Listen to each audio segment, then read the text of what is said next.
A very tough weekend after the Oakland A's departed, and obviously the Angels trying to keep things alive here against the Texas Rangers. The Western Division champions roll into town for the first of three, the last three home games of the regular season. There's a look at the wild card standings. The Angels need a lot of help. They need to win these three games. They need Boston to lose three games.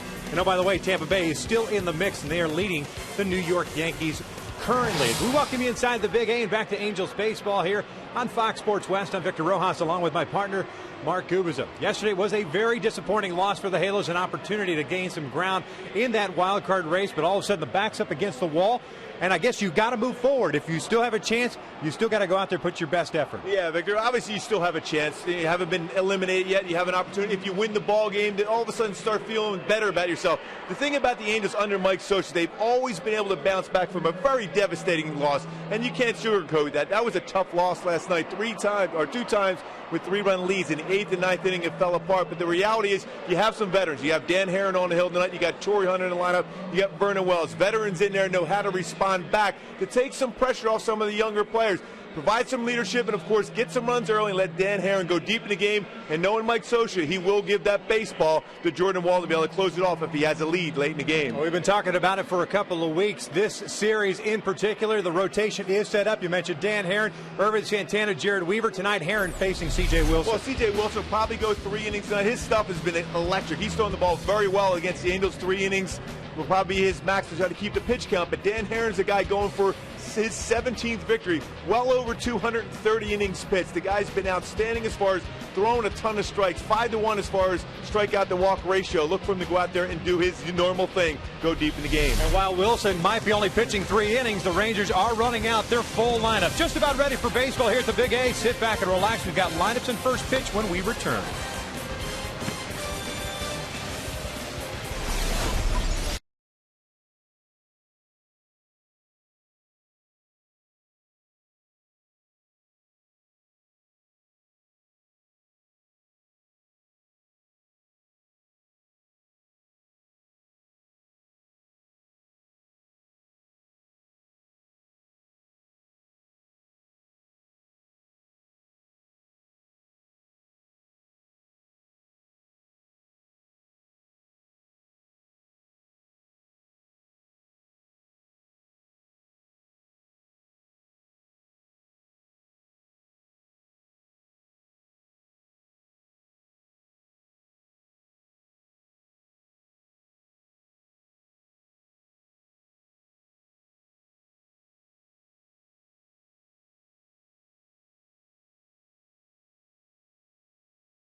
The critics have spoken, but the cars speak for themselves, like the 2012 Sonata, 2012 Genesis. This is your Southern California Hyundai dealer or MySoCalHyundai.com today. And by CarMax. Now more than ever, the smart choice is CarMax. Beautiful night for baseball here at the Big A. The Halos have already taken the field. Dan Herron getting his warm-up tosses in. And had great crowds over the weekend. It's supposed to carry over into this three-game set against the Texas Rangers. We take a look at Ron Washington starting 9. Texas at 93-66 currently on the season. Have Ian Kinsler leading things off. He'll serve as the DH tonight. Elvis Andrews is the shortstop. Josh Hamilton in center field. Michael Young is the cleanup hitter back at, well, I guess his Rangers' original position, second base. Adrian Beltre is at third. Mike Napoli at first base. Nelson Cruz is coming off the DL just about a week or so ago, dealing with the hamstring issue. He's back in right field. David Murphy in left, and Yorvit Torrealba will bat ninth and do the catching, taking on Dan Herron, looking for win number 17. Boy, so dominant as far as throwing strikes. 184 punch-outs, is 32 walks, and that's in 230 innings for Dan Herron. Been that good. Also been very dominant at home. 9-3 with an ERA, 2.45 pitching at the Big A. Let's take a look at the defense behind Herron tonight. You've got Vernon Wells in left, Peter Borges in center, Mike Trout is in right, Alberto Callaspo, Eric Gaiba on the left side, Meiser Stores and Howie Kendrick on the right side, and Jeff Mathis is doing the catching. Mike Trout back out in right field. That's when you face this Ranger club. A lot of fly balls will be hit that way, so very active as far as making that decision to go right or left and go back on the baseball very well too. Mike Trout is 11th start in the right field for the big league ball club here. So Ian Kinsler settles into the batter's box to lead things off. A 253 average, 31 home runs, 76 runs batted in. Pretty good numbers for a leadoff man. 33 doubles and 4 triples. Caught the outside corner. And very effective as far as stealing bases. 29 stolen bases in 32 attempts. So he has power and speed. This is a Texas team that has been rolling in the month of September as Kinsler pulls one off the glove of Alberto Callaspo into left field. It's a leadoff base hit. So right from the get-go, a base runner against Dan Herron as Elvis Andrews comes to the plate. You see Howie Kendrick over at first base. Earlier today, the Angels receiving news that Mark Trumbo is going to miss the rest of the regular season, the next 3 games. We saw it over the weekend, hobbling a little bit on that right ankle foot area. It turns out he's got a stress fracture in his right foot, and that's why he was unable, especially from an offensive standpoint, it's his back leg, unable to use that bottom half. We saw a lot of upper body swings from him. Yeah, it strikes out 3 times yesterday. You can tell it was very difficult. It was all with the upper body with the swing. Couldn't generate any lower body power through his swing, and that's why he's unable to make contact. Here are some of the plays that Mark dealing with at first base. There's that one inning in which he had 3 ground ball outs, and you clearly see the hobbling part. He was taken out twice over the weekend as a defensive replacement, or for a defensive replacement, and offensively is where he really struggled with that right foot. Well, you got to commend him trying to gut it out also. Andrews fouls it off to the right, and it's 1 ball, 1 strike. It's the type of guy you want on your team. But even though he's a rookie, and the guy seemed like he's been around a long time, just a veteran as far as his mentality out on the baseball field. He knew his foot was in bad shape, and he knew he was a big part of the offense, and Trumbo tried to fight through it. But he's going to be gone the rest of the year here, last 3 games of the year as far as the regular season. Would have been nice to see him get to 30 home runs at least and 90 runs batted in. Just looks and sounds cleaner, but still a terrific rookie season for him. 29 home runs, 87 RBIs, 31 doubles, and a 254 batting average. Elvis Andrews, the shortstop, with a 1 ball, 1 strike count with Kinsler at first base. He's got a pretty good lead. Now Andrews showing bunt. Mathis as that ball go off his glove. Look like a breaking pitch that backed up on Herron. You'd think it more than likely be ruled a pass ball.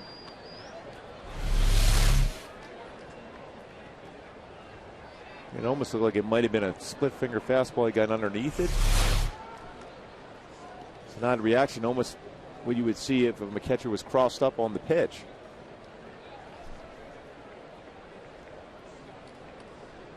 Andrews had the day off yesterday, 1 for 10 over his last 3 games. Now showing bunt. Bunts it up the third base side. Mathis picks it up, throws off, and sails it over the head And Howie Kendrick and Meister Asturias, and Texas is going to have a 1-0 lead.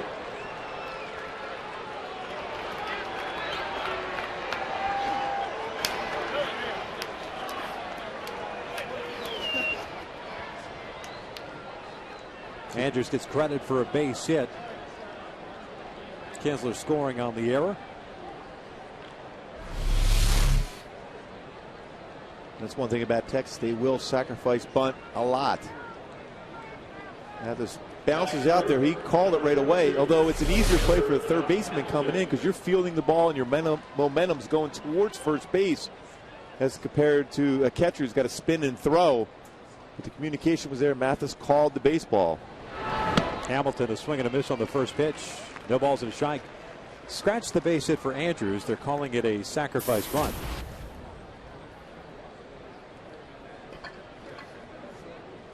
And then an error on the throw, allow him to get to second. Swing and a miss on the off-speed pitch. No balls and 2 strikes on Josh Hamilton, the center fielder. A 300 average, 25 home runs, 93 runs batted in. Good numbers overall for Hamilton, considering he spent some time on the disabled list earlier this year.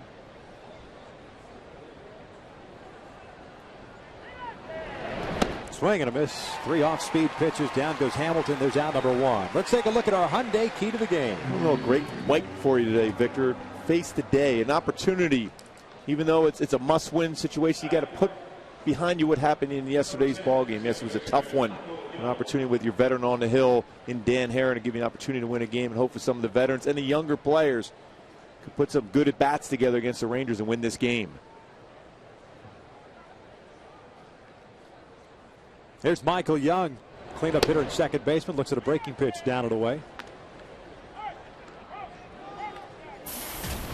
Young hitting .338 with 11 home runs, 104 runs batted in, 41 doubles and 6 triples. Just a tremendous offensive season for Young. Went around on the breaking pitch, and it's 1 ball, 1 strike. And Texas has been without one of its main players at some point in this season, whether it was Hamilton out, Cruz out, Beltre out. The one guy that has been a constant all season long, Michael Young. Just a hit machine. She'll get some votes for MVP of the American League also when you look at his overall numbers. Yeah, he doesn't have the home run totals, but .338 batting average, 104 RBI, 41 doubles, 6 triples. 157th game for Young, serving primarily as a DH, but has bounced around defensively as he pulls this one down third base line and backhanded by Callaspo. They've got Andrews in a rundown. 2 outs. Well played by Callaspo there. Yeah. And we've seen that with Texas a lot. When there's a ground ball, but they have a base runner at second base, they will automatically try to go as soon as the throw is made across the diamond. Right down the line. Good job on the backhand, and then realizing that's what the Rangers do and runs them back to the base, which is the important thing, and then loading it quickly, preventing Michael Young to get into scoring position also.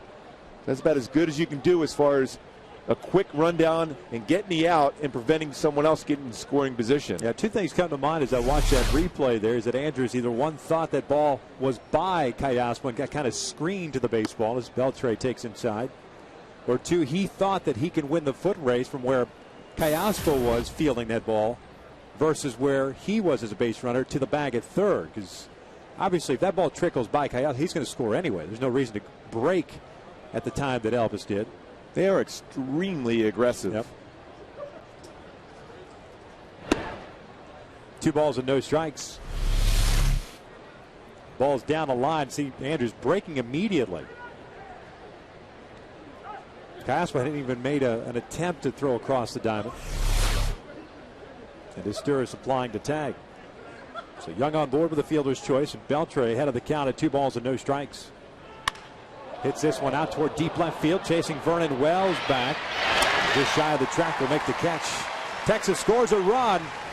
Not helped out by a pass ball and a throwing error. We hit to the bottom of the first. Halos down 1-0.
273. At Meiser Sturz leading things off at second. Peter Borges at center field. Howie Kendrick is at first base.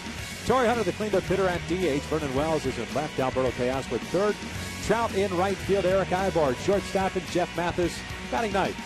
And doing the catching, taking on the Southern California native, C.J. Wilson, looking for his 17th win, although probably not going to get it since he's going 3 innings today. Well, he's got a very good fastball from the left side. 90 to 94 throws, a very good cut fastball, also slider and changeup. Defensively for Texas, they've got Murphy at left, Hamilton at center, Cruz in right field. Infield, it's Beltre, Andrews, Young, and Napoli around from third to first. Toriyama doing the catching. And you mentioned Michael Young getting that start at second base. His 14th start of the season at second base, has not committed an error yet this year. When you look back, he hadn't played second base since 03 prior to this season. He's adjusted very well, as he always seems to do, wherever Ron Washington puts him, whether it's second, short, or third base. Meiser Sturz to lead things off. 278 average with 5 home runs. 38 runs batted in.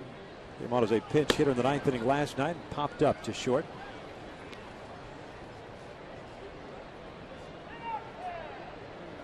C.J. Wilson looking for his 17th win. 221 1/3 innings under his belt this year. 189 hits allowed. ERA just under 3 at 2.97. That puts him in the top 10 in earned run average. Ron Washington having named him as the game 1 starter in the DS. And Sturz hits one into center field for a leadoff base hit. Well, some good numbers against CJ now. 11 for 30. The ball right back up the middle.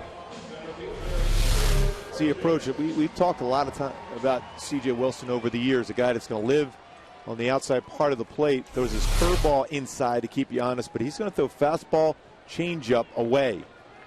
And your approach has to be up the middle to the other way until you bring him inside to make him honest about that. Then you can turn on the baseball. Peter Borges steps to the plate with a man on and nobody out here in the first. 271 average for Borges. That's a fastball away. Peter yesterday batting in the 8th spot of the order. Picked up 2 hits. Ended up going 2 for 3. 2 RBIs in that 8th inning, which at that point were crucial runs for the Angels, but just could not make it hold up in the 9th.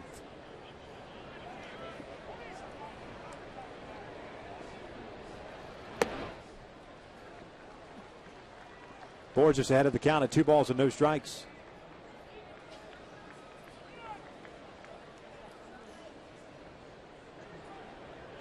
The game in Baltimore. Orioles and the Red Sox now in the 9th inning. 6-3 Orioles. As Borges chops this one towards short. Andrews plays the big hop. They throw to second base. That's the only play they're going to get as they force out Sturz for out number 1. Peter chasing a pitch on the outside part of the plate. Tried to pull it. Reaches on the fielder's choice.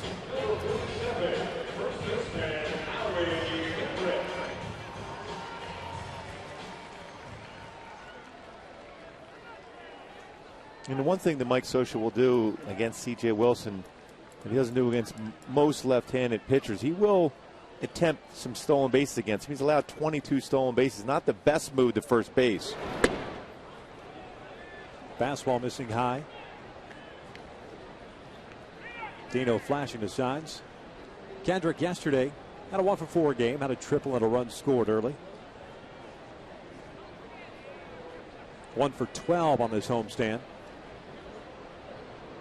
Good numbers in his career against CJ. Breaking pitch. This is low. That's 2 balls and no strikes.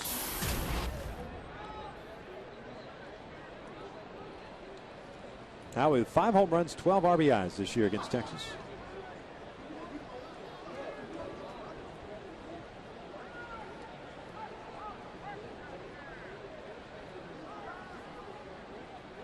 (2-0) outside, 3 balls and no strikes.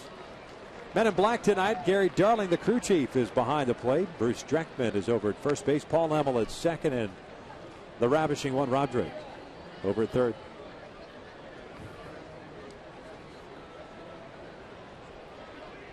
Texas with a run in the first. And Kinsler scoring on a sacrifice bunt by Elvis Andrews. When the throw from Mathis sailed over the head of Howie Kendrick. The 3-0 pitch. There's a strike, 3-1.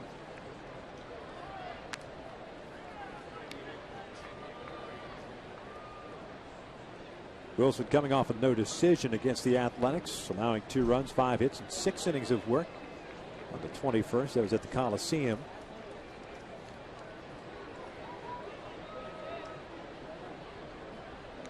I'll throw to first. Courtesy check in on Borges.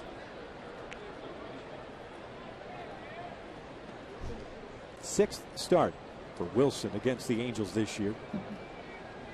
2-2 record and a 2.81 earned run average. A couple of decisions here in this ballpark and an ERA of .60. Free agent to be. Guess he likes pitching here. 3-1. Now he takes it shot. There's ball 4.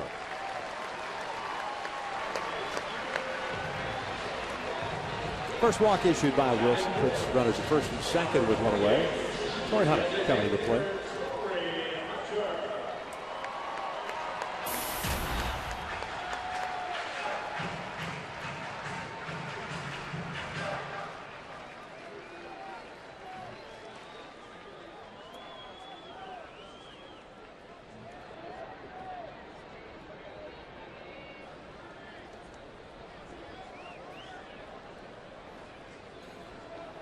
First pitch at Jory, chopped on the ground to first. Napoli looks to second, but takes the out at first. 2 outs.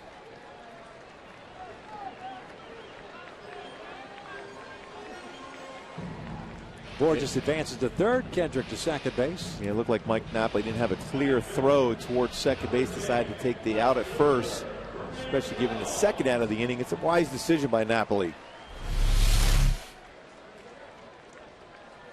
As Andrews is coming in, he didn't have a clear throw, decided to take the out at first base. Probably not going to turn a double play anyhow. That way you don't prevent a bad throw.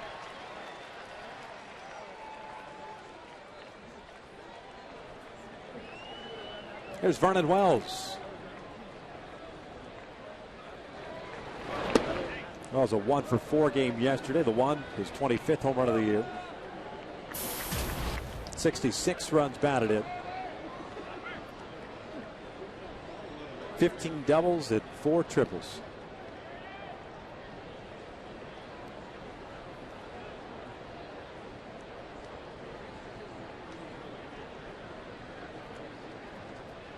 The 0-1 pitch.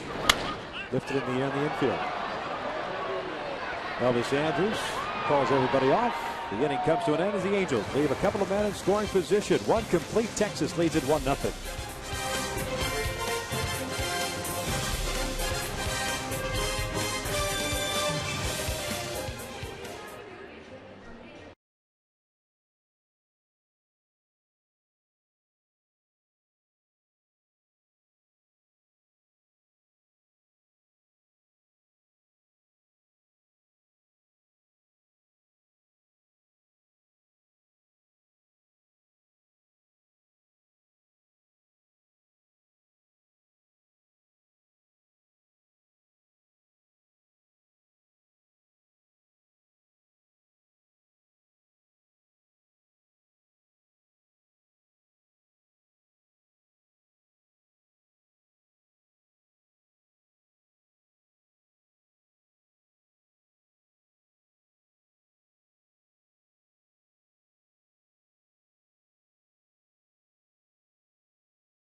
Joining us here in the booth, talking about the players' wives auction baskets. This right here, and I'll move it real quickly. This right here is Jared Weaver's auction basket.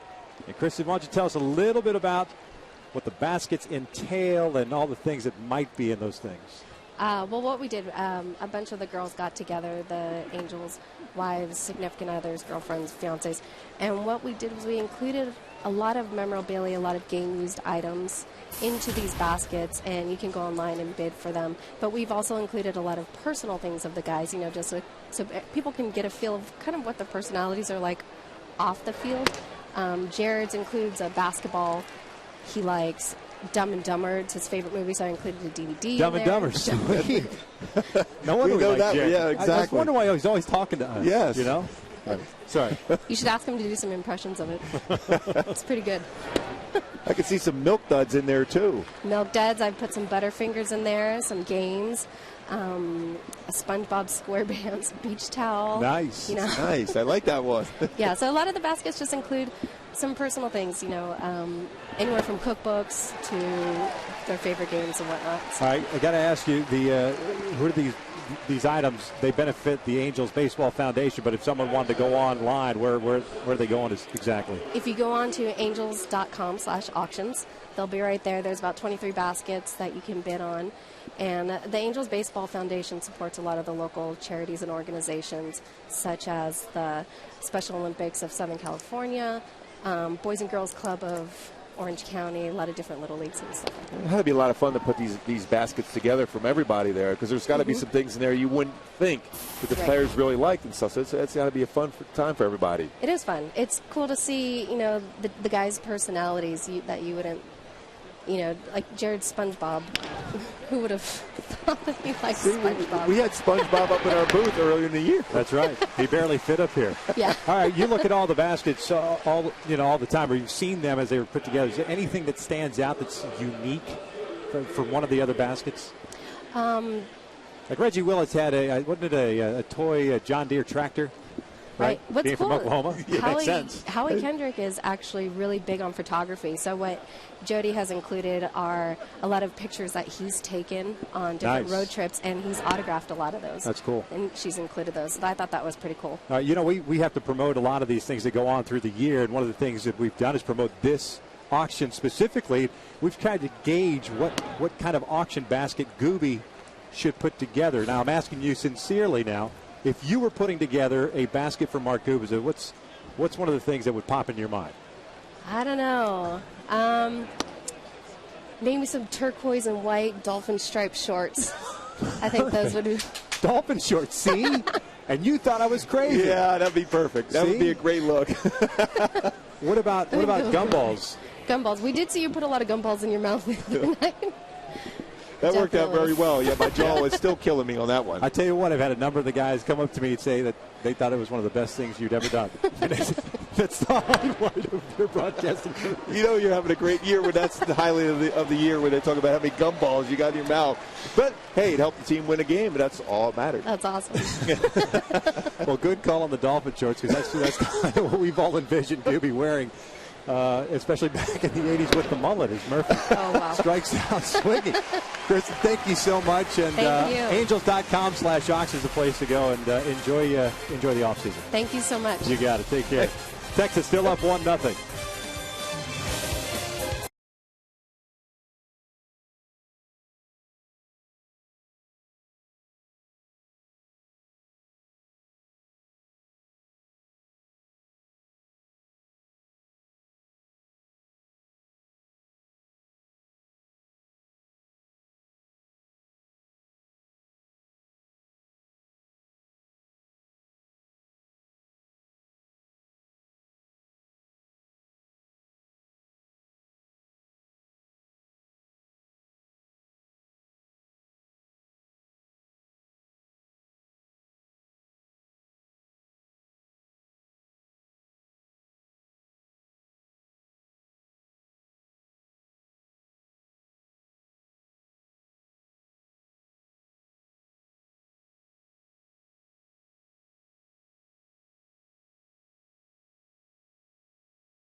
Halos will have Callaspo, Trout, and Ibar. Hey, it's his birthday. Hey, Happy it's his birthday. Happy birthday. We're going to circle you up for your birthday. At least put a birthday candle up there. Nah, I'm not that good at drawing. This circle's good enough for me. I'm still kind of a throwback. Novice. Oh, by Kristen C? Yeah, thanks. Appreciate that. Awesome. Little Simple Minds on your iPod. Yes, oh, no question. Alberto looks at a strike from C.J. Wilson. 290 on the year, 6 home runs, 46 runs batted in. And a 2-hit game yesterday, going 2 for 3. Also had a walk and a stolen base. Lays off the breaking pitch. 1 ball, 1 strike. Wilson facing 5 batters in the first inning. Issued a walk and 1 hit. Halos with an opportunity to get on the board, but leaving a couple of base runners on as that pitch is on the corner. 1-2.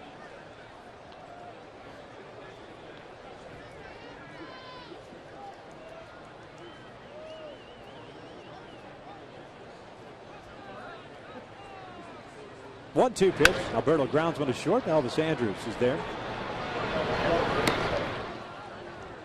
1 away. Let's take a look at the standings and the scoreboard. Baltimore has taken care of Boston tonight. 6-3 the final in that one. And the Tampa Bay Rays have taken care of the New York Yankees. So those two teams are tied.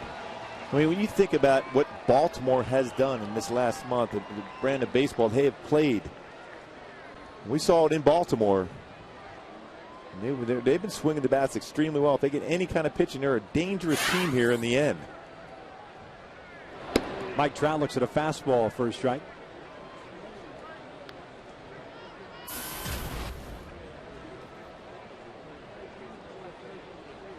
Trout hitting .204 with 5 home runs, 15 runs batted in.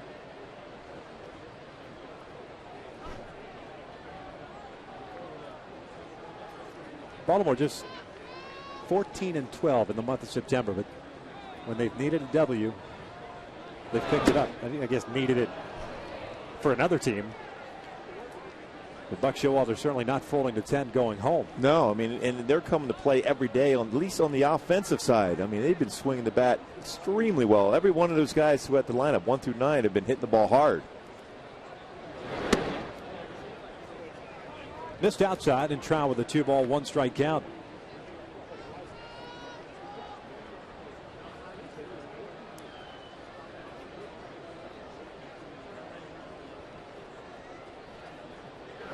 Breaking pitch down and in.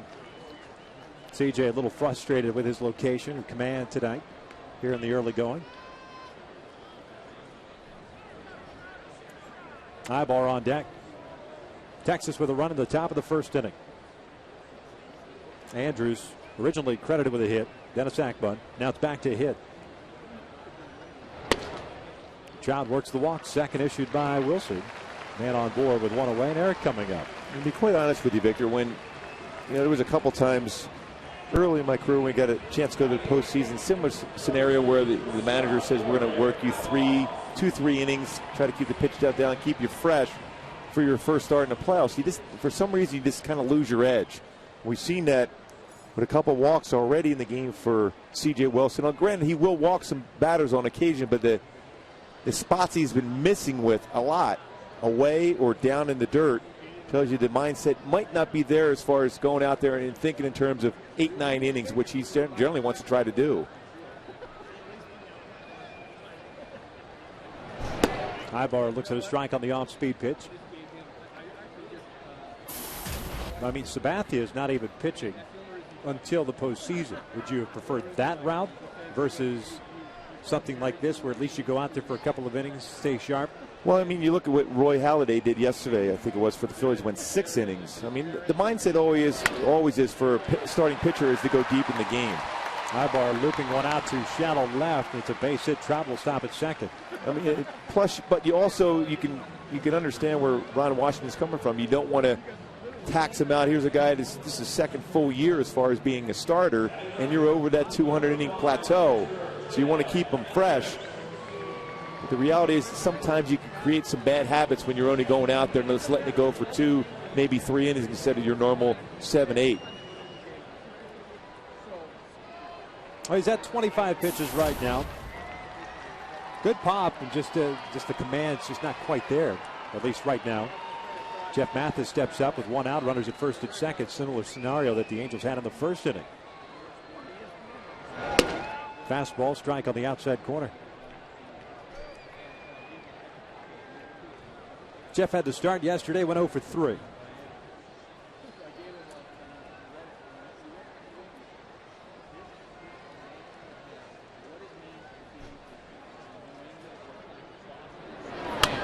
This one looped foul on the first base side. No balls, 2 strikes.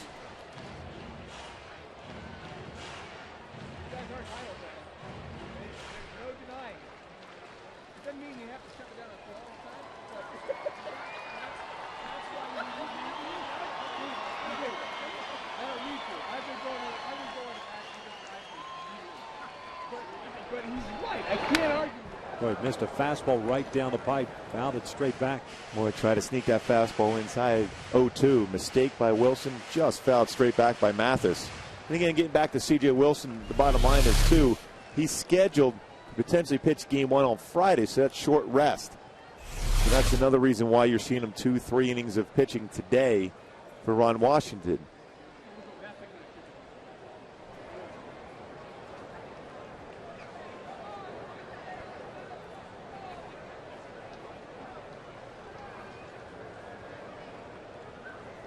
Trout with a walk, stands at second. Ibar with a base hit, stands at first. Breaking pitch in the dirt. A shot by Torrealba. Evens the count at 2 balls, 2 strikes.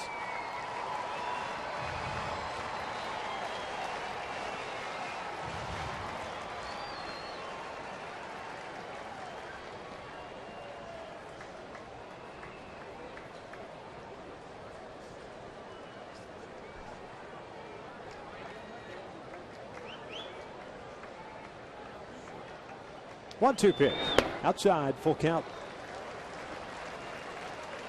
Top of the order, Meiser, Sturris on deck.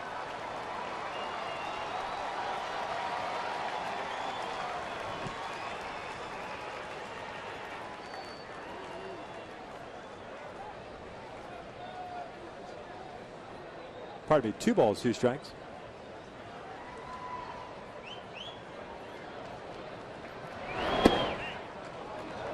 Only in anticipation of the current 3-2 count.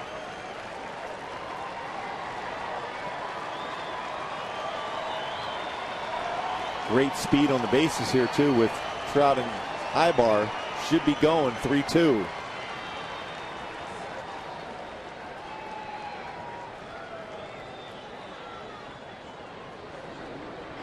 Spin move, nothing's happening.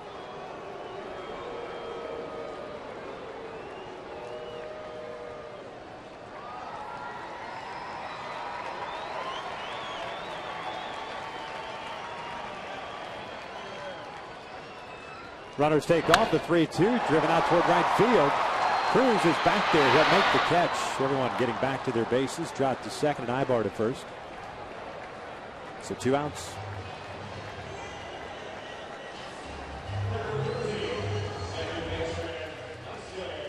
So it's up to Sturris. Had a base hit in the first inning in center field, but was erased on the fielder's choice.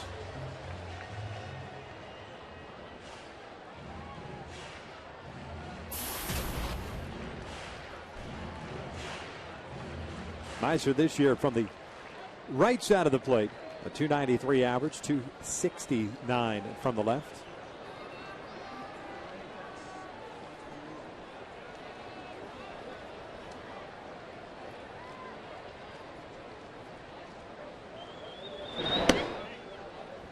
As Wilson delivers a breaking pitch for strike 1.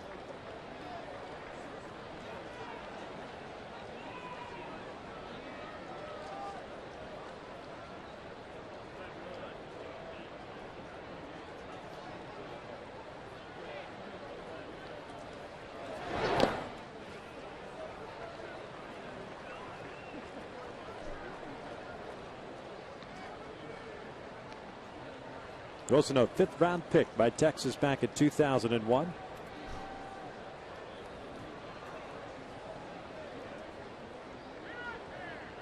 Out of Loyola Marymount University. at the Fountain Valley High School.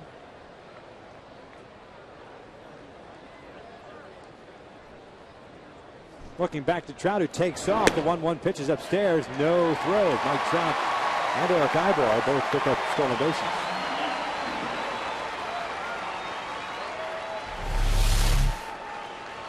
Boy, both really good jumps. 24th stolen base that C.J. Wilson has allowed this season.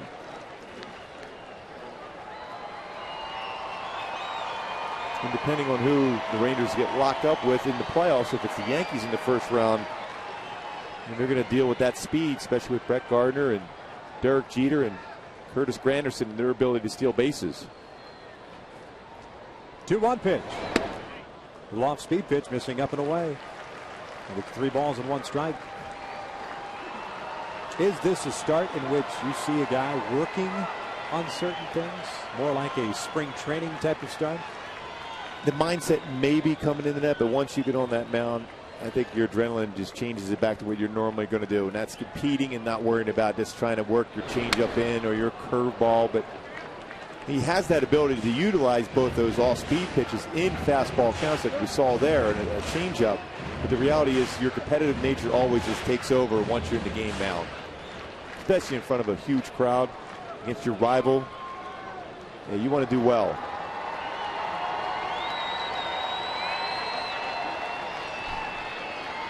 .37 pitches thrown by Wilson.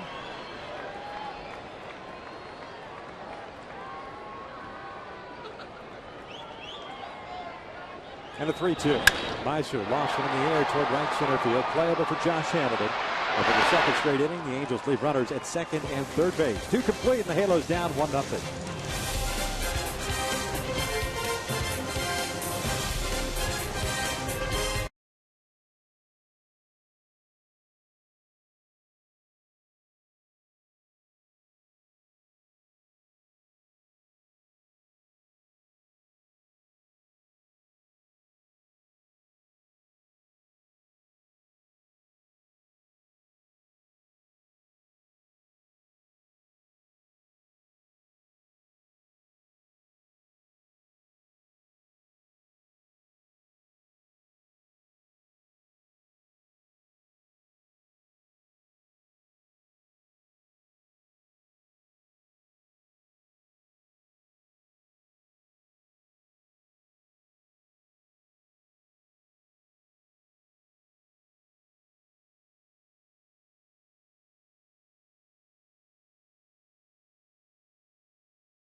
Dan Herron to face 9-1-2 here in the third inning.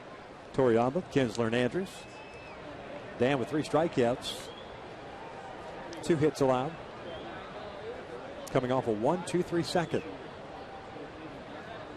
First pitch swinging as Toriyama comes up empty, and it's no balls and a strike. A 276 average for Toriyama in his first year with Texas. 7 home runs, 37 runs batted in. When he had a stretch too when Texas was in town the last time, where he was on a tear offensively. He was carrying the club for a while, especially when Beltre was out and Cruz was out. Career high 27 doubles for him. Swing and a miss. 1-2.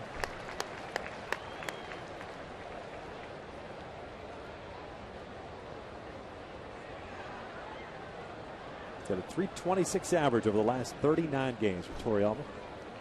1-2. Just missed inside. 2 balls, 2 strikes. Well, that's that split finger fastball that Dan Herron has. It almost runs like a screwball almost. It doesn't. Most split finger fastball goes straight down. His splitter goes away. It's good movement like that one. Toriyama goes down swinging. Back-to-back punch outs for Herron. There's out number one. See how far this baseball moves. That starts the middle part of the plate and ends up in the right-hander's batter's box. That's screwball-like action. You know, we remember we were talking about that earlier. Certain pitchers have split-finger fastballs that go straight down. Dan Herron has that ability to make that run like a screwball and still pretty firm at 84 miles an hour. Here's Kinsler, the leadoff man, at a base hit his first time up. Looks at a strike. Kinsler came around to score the lone run in this one.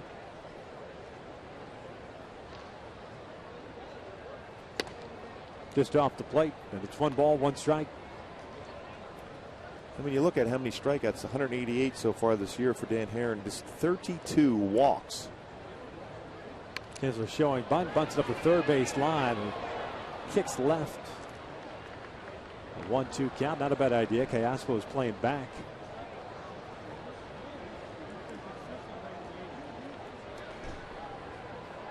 Herron ahead of the countdown. Dan coming off a win against Toronto up at the Rogers Center. 8 innings, 1 run, 4 strikeouts. It was a game in which Eric Thames hit that liner off his left wrist. Ricocheted over to second base, and it was the last out of the 8th.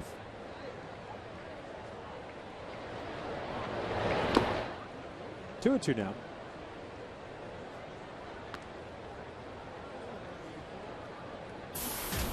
Herron's last start against Texas was in Arlington on August 26th. A rough night for him then. A bouncer foul. 2 balls, 2 strikes still.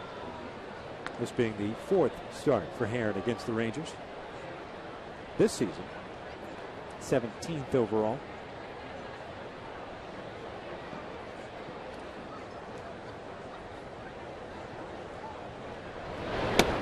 Just off the plate, full count. Andrews on deck. Herron with a very good start. His first time against the Rangers back on May 14th. The last 2 have not been that kind to him. 3-2 is Sky down toward second base. Meister Stewart stepping onto the outfield grass, puts it away for out number 2.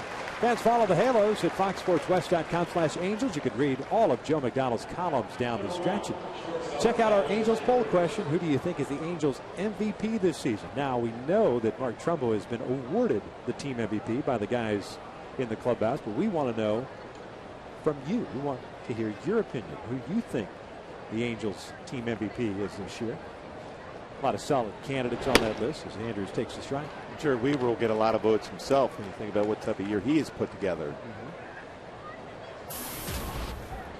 Howie Kendrick, a career year for him this year. Eric Ibar, both offensively and defensively, as Andrews shoots this one into the right field corner. Trout chasing it down, plays the carom, and Andrews will stop at second with a 2-out double. 27th double for Elvis Andrews, and in scoring position for Josh Hamilton. Number 32, center fielder, Hamilton.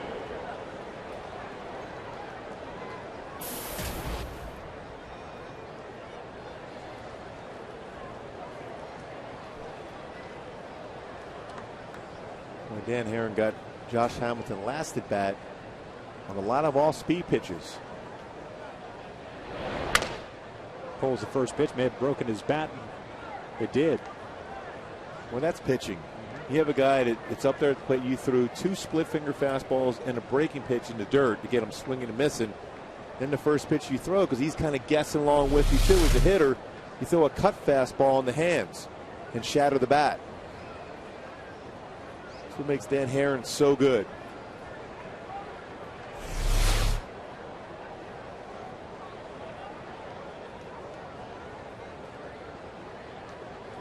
Hamilton lifts this one in the air to shallow left. Ibar going out. Wells coming on.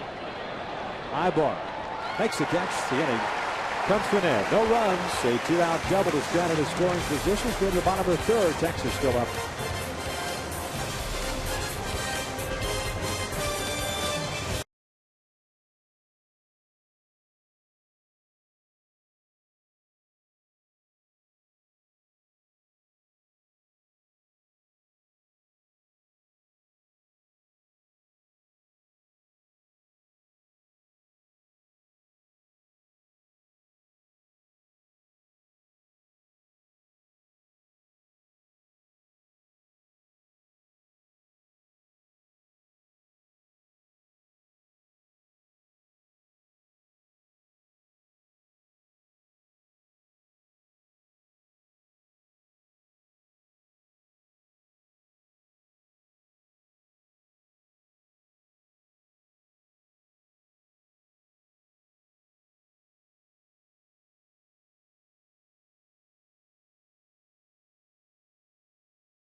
getting to the third inning. He actually got out after 2 innings because of the pitch count. Mark Hamburger takes over on the mound, pitching in his 5th big league game. 4 1/3 innings, 3 earned runs.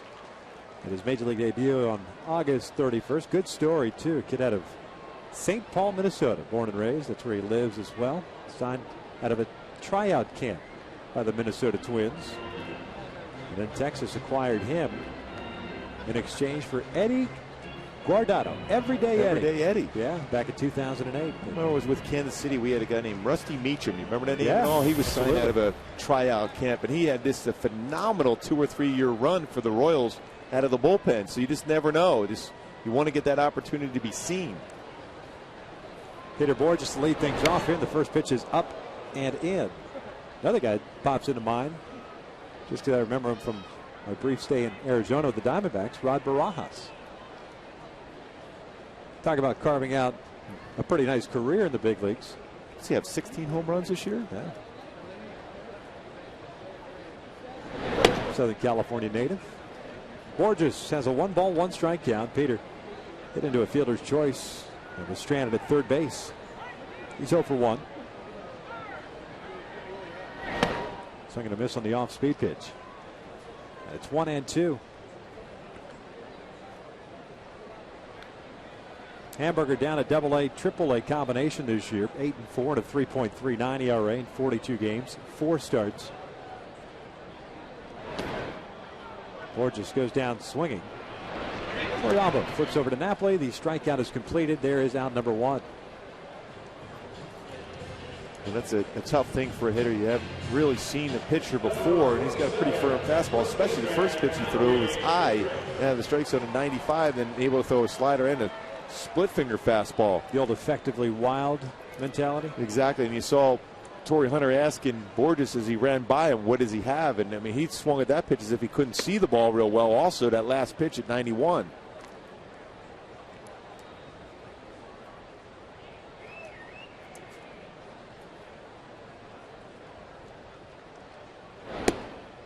Ball on the strike on Howie Kendrick, getting to start at first base for the injured Mark Trumbo.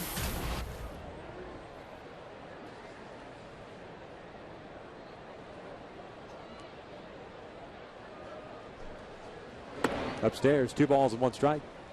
Howie, no official at bat, drew a walk. There's Kendrys Morales. Good to see him back. His first surgery in June of last year, had his second surgery May of this year.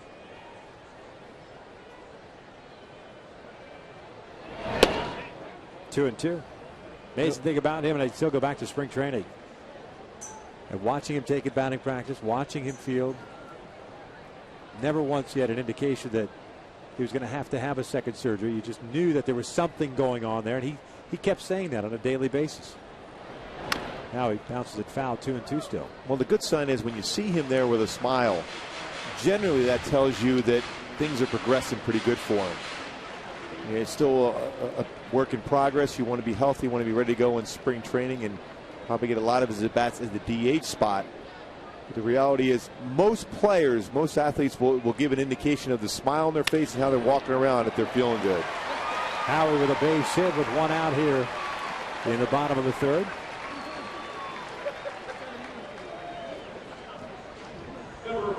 So man on for Torrey Hunter.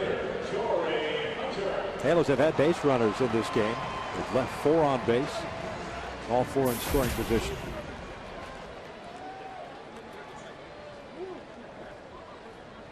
Torrey ground out over to Mike Napoli at first base. He's 0 for 1. C.J. Wilson, by the way, 2 innings, 2 walks, 2 hits. Torrey fouls that fastball straight back into the screen, 0-1. So Baltimore defeated Boston 6-3. Tampa Bay took care of New York. So the Rays and the Red Sox tied atop the American League wild card. The Angels needing a victory to get to 2 back. Might be interesting in the National League as well. Already is. Story looks at a strike and it's 0-2. Atlanta had a 1-game lead going into tonight. They're hosting the Philadelphia Phillies for 3 games while the Cardinals are down in Houston. Atlanta lost tonight to Cliff Lee and Philadelphia. And St. Louis, who was down, has tied it against Houston. So an opportunity for that wild card race to be tied. Off-speed pitch down low. 1 ball, 2 strikes. One of those one-game play-ins have been a lot of fun for baseball. Remember a couple years ago that Tigers and Twins play-in? That might have been the best game that whole year. Yeah, that was a phenomenal game.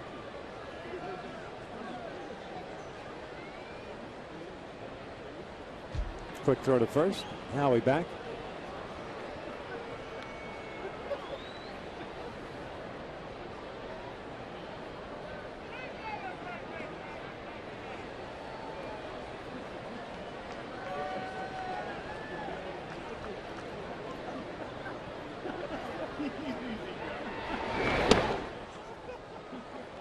Two balls, 2 strikes.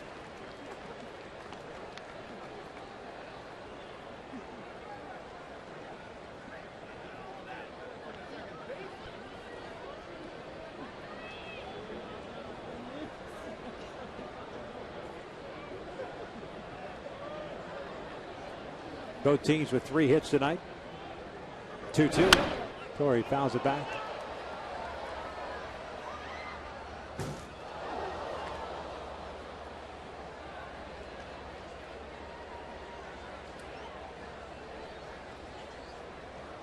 Torrey glancing down at Dino Evil. At least it gives him an idea of not of what he needs to do or what the plan is for him, but you see if Howie is green lighted and moving. He's not. 2-2. Got him looking. 2 outs.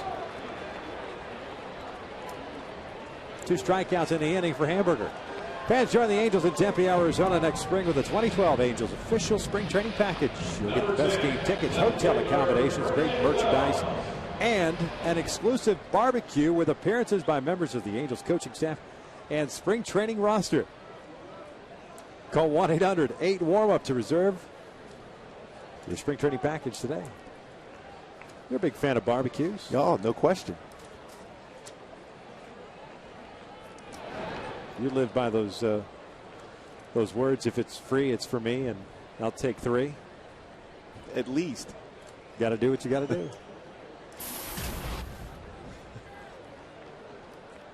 There's Vernon Wells with 2 outs. A little barbecue last night. Yeah. At home. Some today, too.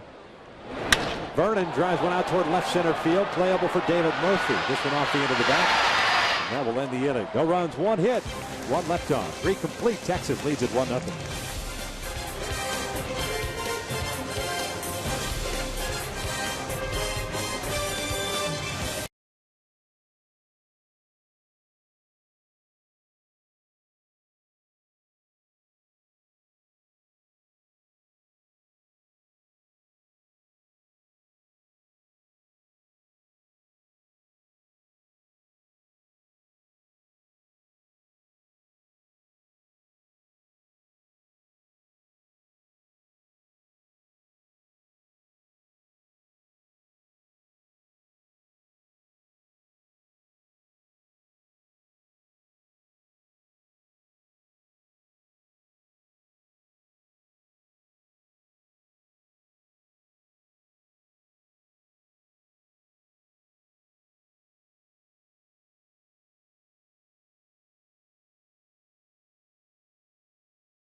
Three pitchers with more.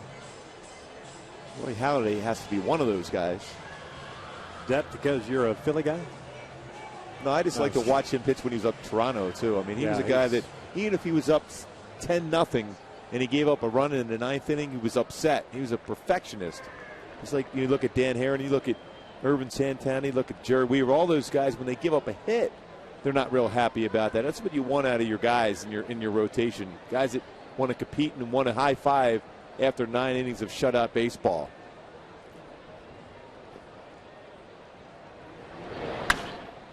Michael Young fouls one off to the right. Texas sending up 4, 5, and 6. Young, Beltre, and Napoli.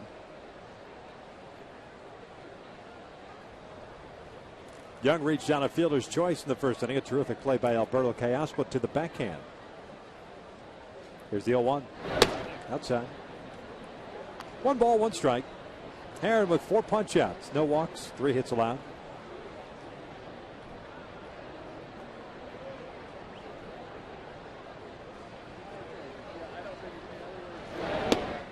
Good pitch on the outside corner.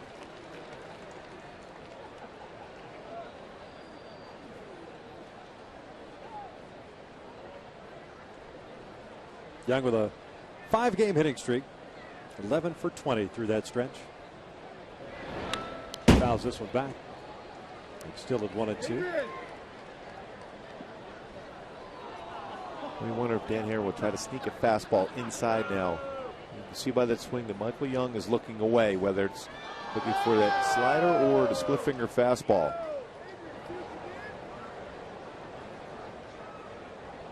Try to split finger fastball here. Evens the count. Young picked up career hit number 2,000 back in early August against the Cleveland Indians.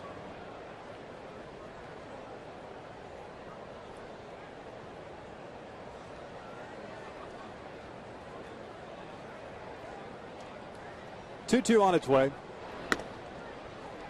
And a full count. Adrian Beltre's on deck. Mike Napoli after him.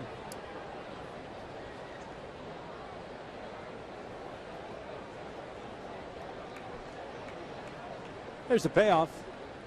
Herron didn't miss by much. Just inside, it draws a walk. Leadoff man is on board for Texas, and Beltre coming up. Beltre's 0 for 1, but gave everyone at the ballpark a little bit of a scare as that fly ball took Wells close to the warning track and left. When you can see the numbers he's had against Dan Herron, 23 for 50. That's a 460 career batting average.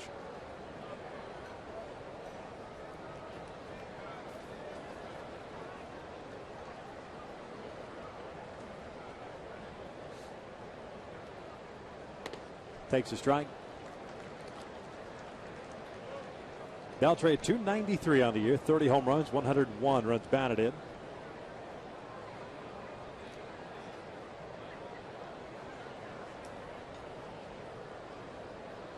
Second most home runs that Beltre's hit in his career, of course. Monster year for the Dodgers back in 2004 when he hit 48.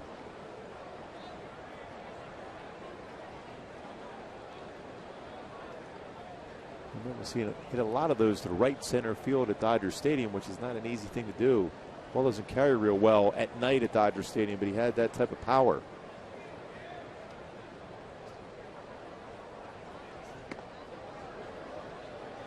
Two balls and a strike. Where Herron was pitching Beltre in his first at bat, trying to keep him honest on the inside part of the plate.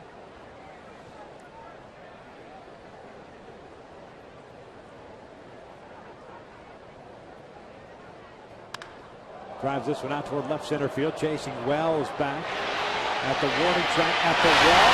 Gone. 2-run shot makes it 3-0 Texas.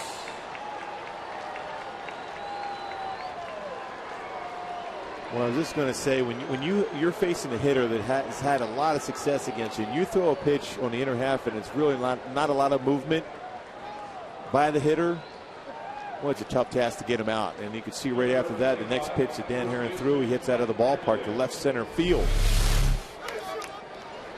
Try to fastball, try to elevate. But Beltre just quick through it, comfortable at the plate. No matter what Dan Herron has tried against him, it's a tough out for him. 0-1 on Napoli. 31st home run. Adrian Beltre now with 103 runs batted in, extends his hitting streak to 8 games. Napoli struck out his first time up. Looks at a strike, and it's 0-2. Unbelievable year for Napoli, a 318 average, 26 home runs, 69 runs batted in. Swing and a miss, down he goes, 1 out.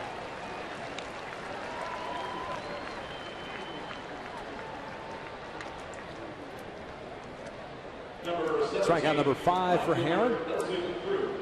Nelson Cruz will step to the plate.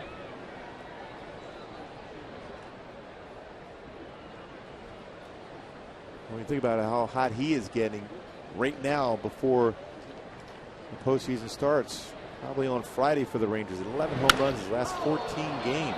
This one out to center field, hit well, but playable for Borges. 2 outs.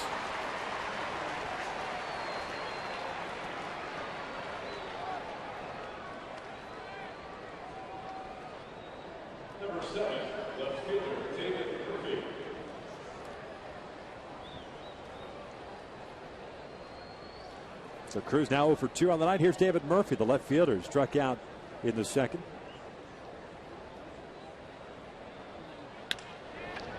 Lines one, and Eric Ibar snags it before it heads into left field.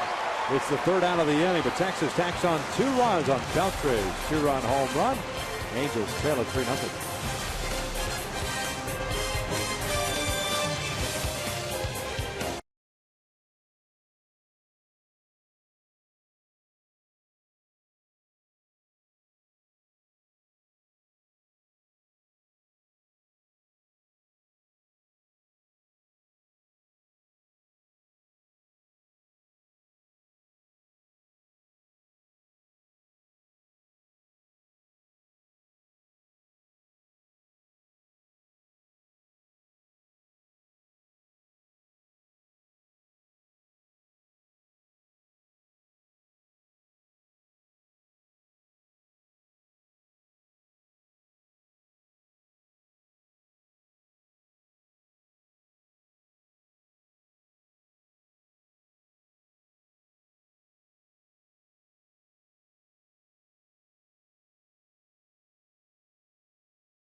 Up to 4th, and by Jack in the Box.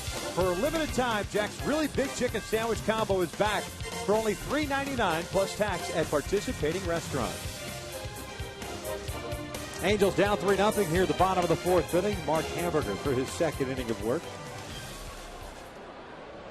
Facing Alberto Callaspo, Mike Trout, and Eric Ibar. Callaspo with a ground ball to short in the 2nd inning. That was against C.J. Wilson. Spins around a hit from the left side for the first time. Callaspo from the left side this year, 284 average compared to 303 from the right. Pretty nasty split finger fastball here by Hamburger.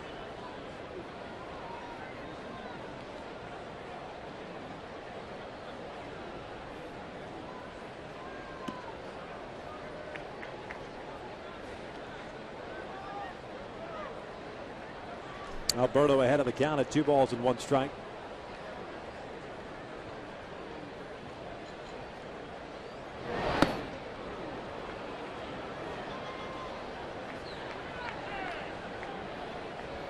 And it's 2-2.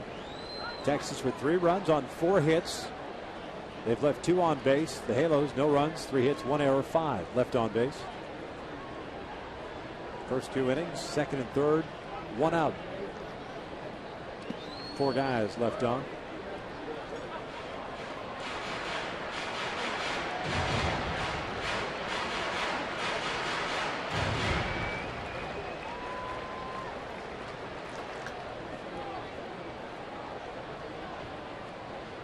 3-2, and Alberto fouls it at the plate. Off his bonnet, it trickles back.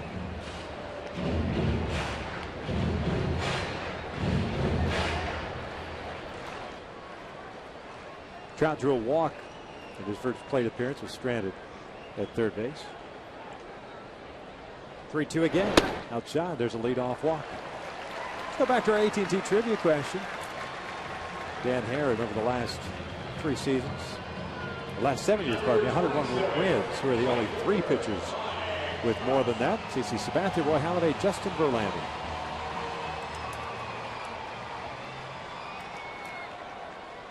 Big thing when you look at all 4 of those guys, when you put in Dan Herron's name, as far as guys that pitch at least 7 innings to start. Better opportunity to get more decisions the deeper you go into ball games.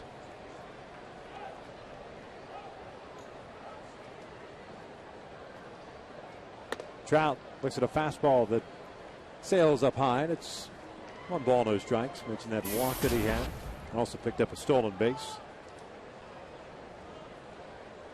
3rd of his brief major league career.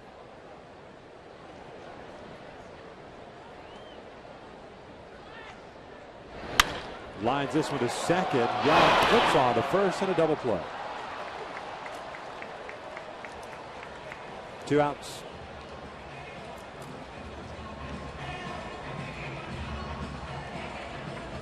Hit well, good approach, but right at Michael Young at second base.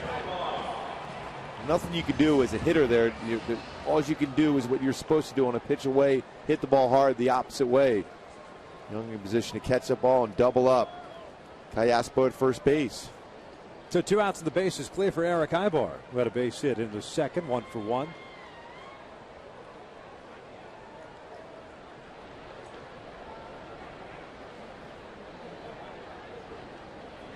Eric looks at a breaking pitch for a strike.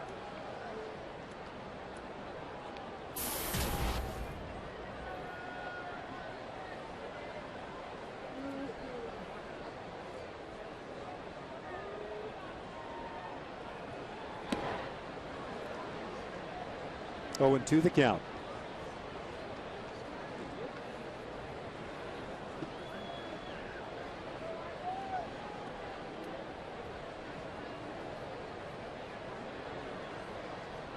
Hamburger earning a promotion to the big leagues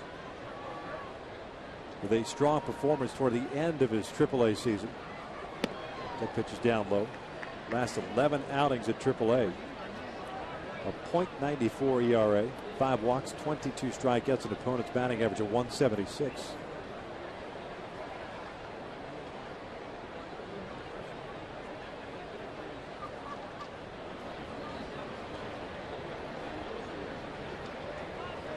He has struck out 2, walked 1, and allowed 1 hit.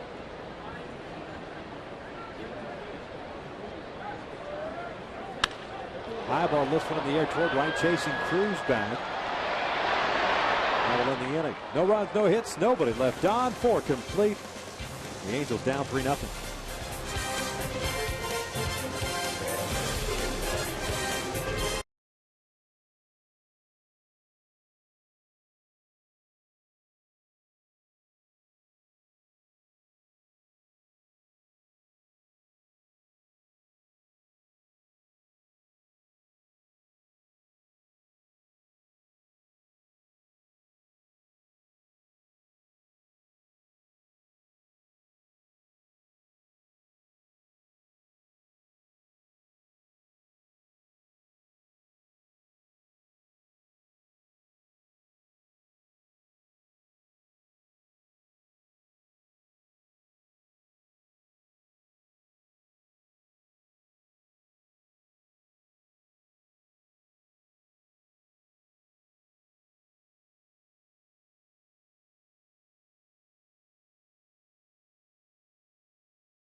2 in the fourth.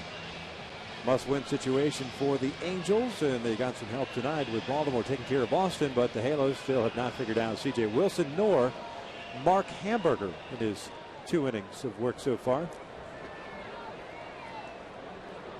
Should put some ice on that thing. Could be the key. Yorvik Torrealba to lead things off, followed by Ian Kinsler and then Elvis Andrus. You eat too many hot dogs, you get engorged, and you look like that. As Torrealba rolls one over to third, Callaspo is there. 1 away.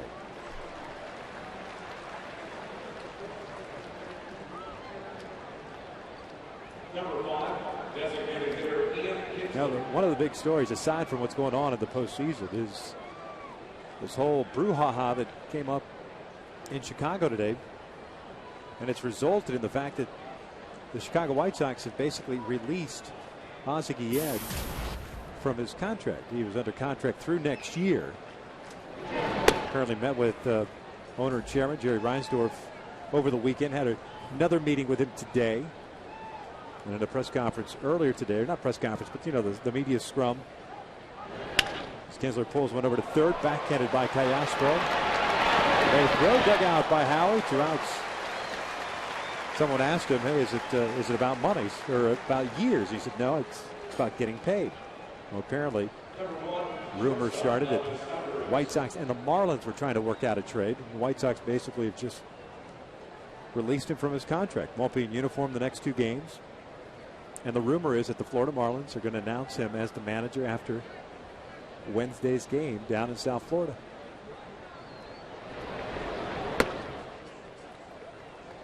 I mean, when you look at Ozzie, what he did for the White Sox as manager, I mean, I thought he did a tremendous job. Obviously, winning a world championship. But by Ozzie being Ozzie, he kept them in front of the pages. And a number of people were always interested to see how the White Sox were going to do.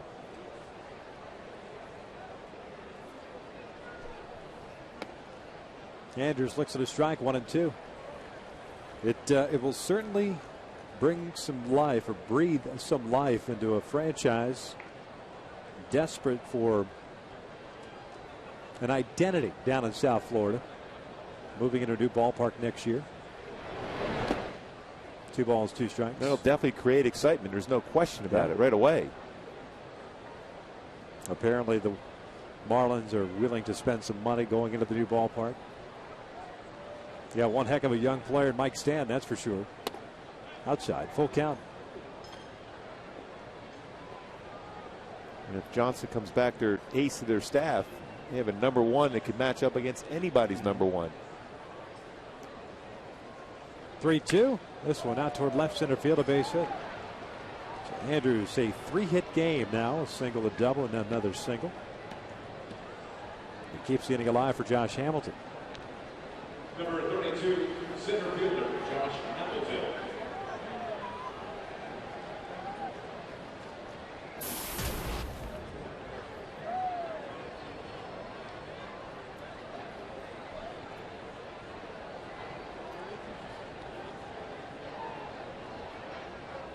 Hamilton tonight 0 for 2 with a strikeout and a pop-up.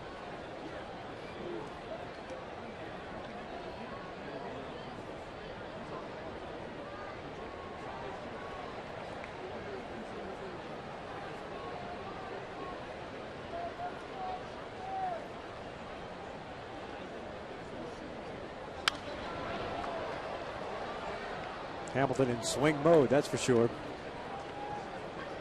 He was looking for a fastball, got a fastball. And a big swing at that one. Aaron's did a nice job of a couple split finger fastballs, slider, some cut fastballs so far in his first 2 at bats.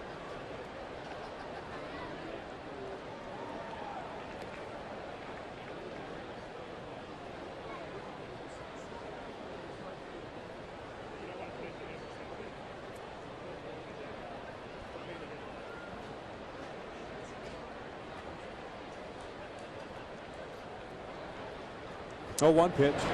Swing and a miss. Breaking ball. 0-2. It ends up being an unhittable pitch. They break the ball below the hands.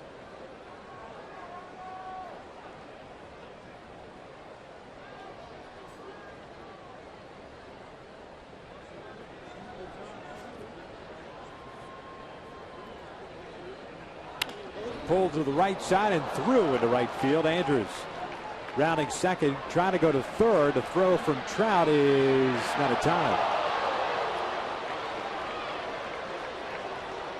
So back-to-back two-out hits for Texas here. Runners at the corners for Michael Young. Pretty good throw in there to third base with Mike Trout. Elvis Andrews has been dealing with, well, at least the other day, as he was running up the first base line. We were watching the game over the weekend. Grabbed his right hamstring. Didn't come out of the game. He's kind of over at third base right now. Trying to stretch it out, drumming it. Be a huge blow for them if the chaos may have gotten them there, but Drake called him safe.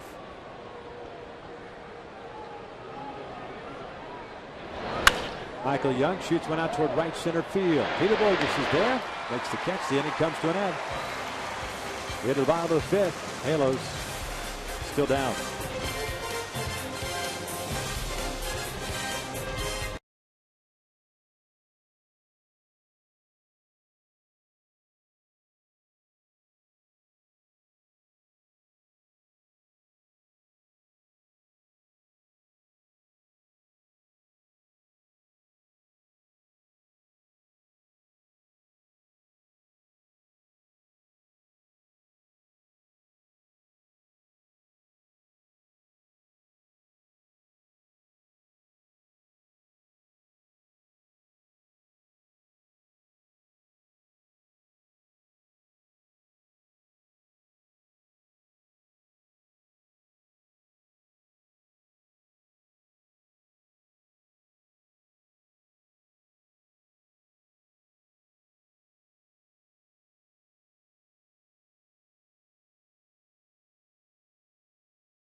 On the heels of the 2 innings that C.J. Wilson threw tonight.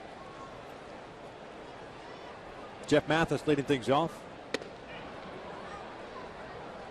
Hit one well to right field, but it was an out. Houston in extra innings defeats the Cardinals 5-4, so the Cardinals remain a game back of the Atlanta Braves. Mathis pops this one up to shallow center. Elvis Andrews is out onto the grass, makes the catch, one away. Well, you think in that scenario for St. Louis going against Houston, who's had just a horrible season for him. I think that's an opportunity to look up. You see Atlanta had lost, playing the Phillies in a 3-game series. All said and done, I think that's going to end up tied.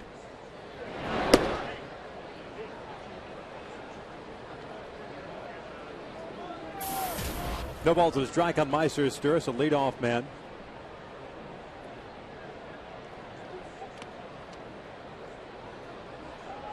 Count even now, 1 ball, 1 strike.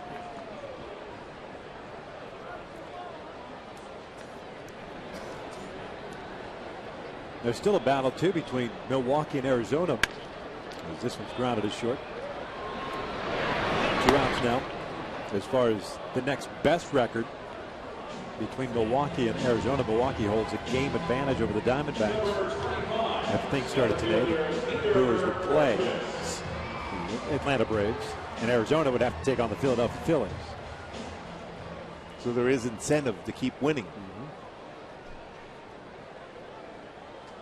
We're just watching the highlights of Clayton Kershaw, what he did again yesterday. He's been flat out dealing. Cy Young awards have been determined. At least I think. No question. Takes that pitch inside. 1 ball, no strikes. Kershaw and Verlander. Yeah, there's been some great years in both the National League and in the American League, but those two guys are definitely stand out above everyone else. Borges 0 for 2. The fielder shows him a strikeout. He was the first guy that Hamburger faced in the 3rd inning. Right-hander's thrown 35 pitches, 22 for strikes.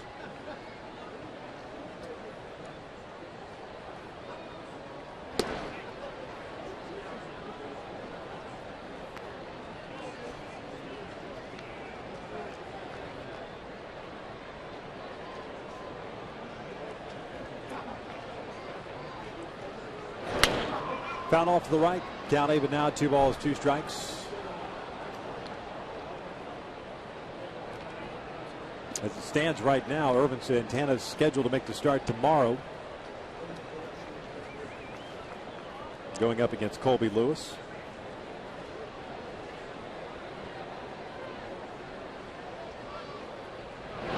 Breaking ball got him looking. A 1-2-3 inning for Hamburger. 5 in the books. Texas leads at 3-0.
Extension makes a great leaping play on a line drive. It looked like it was destined for the outfield for a base hit.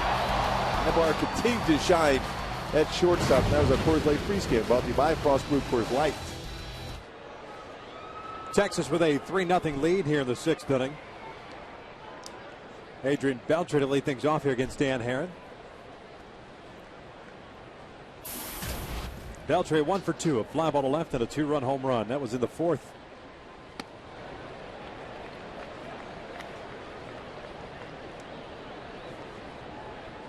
Beltre, Napoli, and Cruz for the Rangers.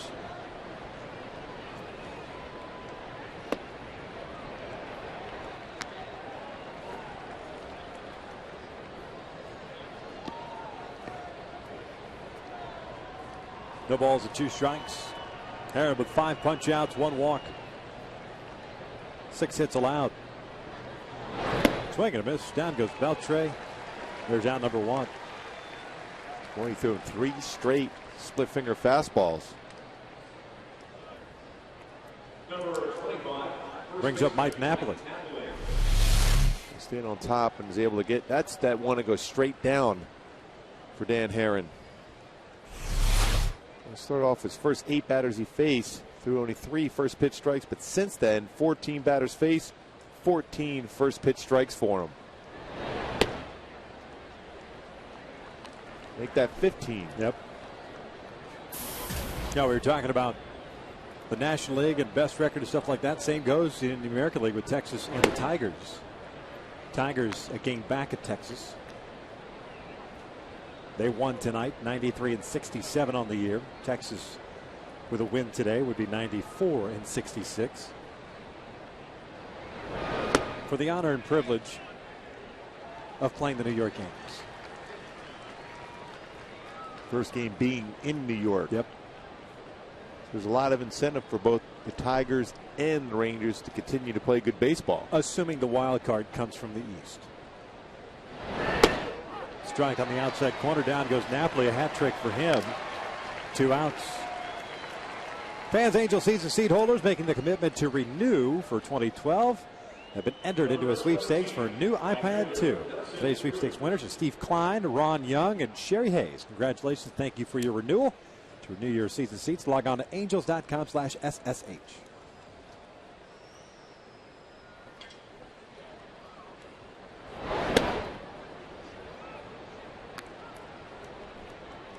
Nelson Cruz 0 for 2. Ground ball to third and a fly ball to center.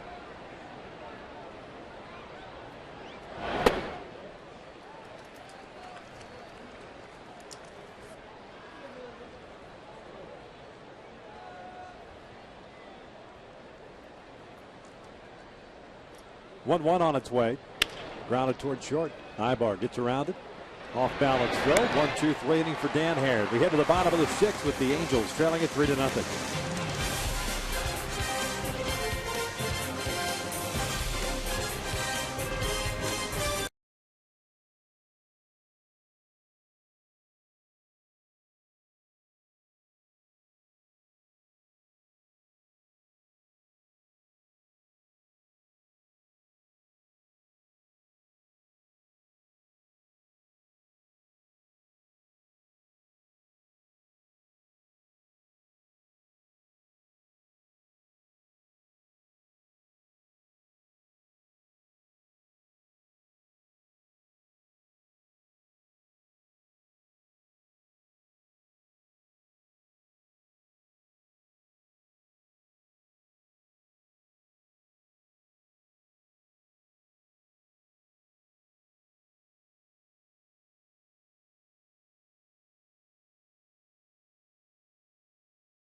Get one of 5 tasty combos. They are the combos other combos wish they could be. Catch them before they are gone.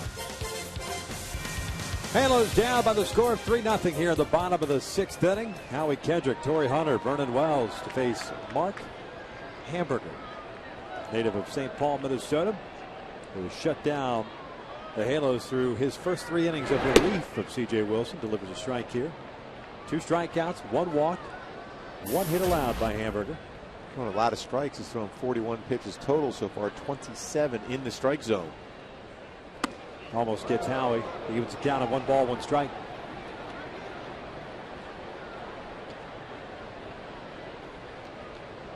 Howie with a walk and a base hit. It's actually 3 strikeouts for Hamburger. There's 3 innings as Howie chases that one. And it's 1-2.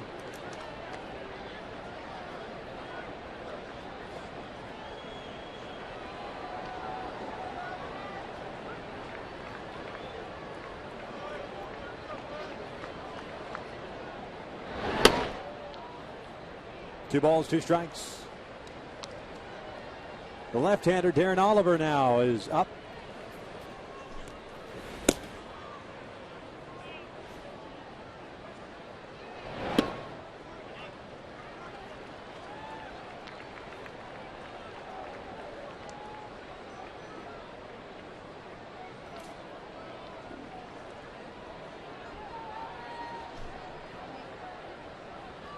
A full count.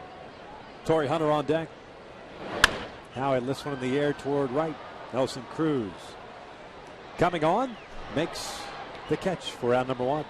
And the Ford CIF Southern Section Game of the Week on Fox Sports West. 2 Southland powerhouses battle it out. Santa Margarita Eagles take on Los Alamitos. It's the Eagles versus the Griffins. Chalk went up for the home team Thursday at 7:30 on Fox Sports West. You still feel pretty good about your pick for Santa Margarita? Come on, man. I'm a man of conviction. Yeah, all right. Going with the Eagles. Nothing against Los Al. Los Al's pretty solid. They boat raced a team this past weekend. I know that. Yes, you do. I gave you a shot to change your mind. No. Are you one of those guys? No. Oh, okay. No.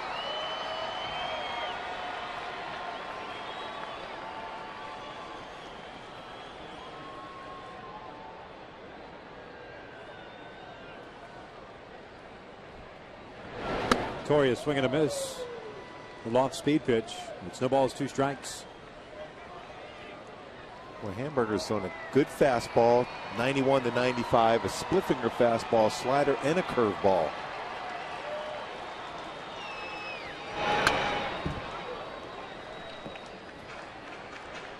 Count remains at 0-2. Torrey 0 for 2 with a ground out and a strikeout.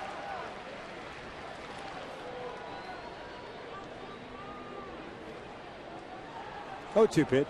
Upstairs. 1 ball, 2 strikes. That's a view you had last year when you were doing the game from down there, huh? Well, some pitches get on you in a hurry when you get from that position. Weren't you saying hitting was pretty easy with that view?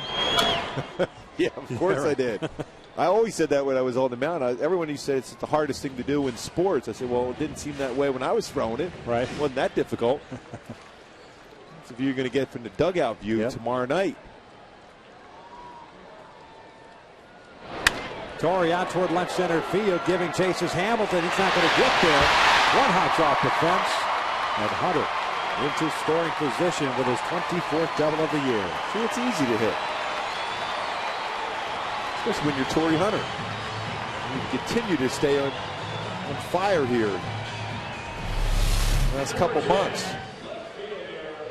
A good view how quick you have to react as a hitter before you get through that pitch very well. 1 hops the wall, left center field. With him double number 24. Man in scoring position. First time that has occurred since the 2nd inning. Here's Vernon Wells, 0 for 2, a pop-up to short and a fly ball to left. Fastball high.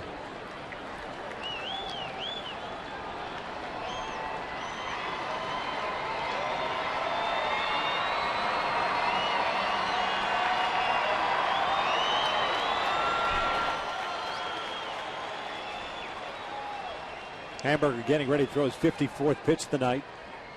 It's a slider, a swing and a miss. 1 ball, 1 strike.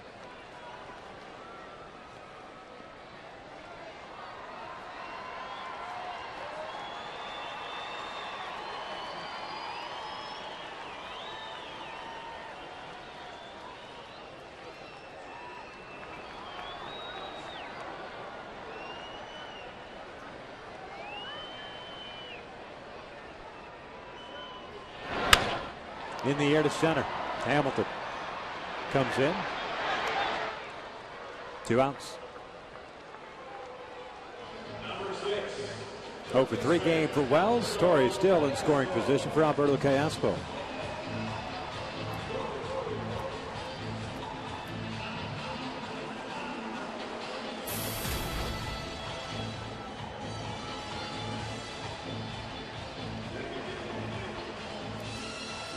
Ron Washington coming out. That's perhaps going to be it for Mark Hamburger.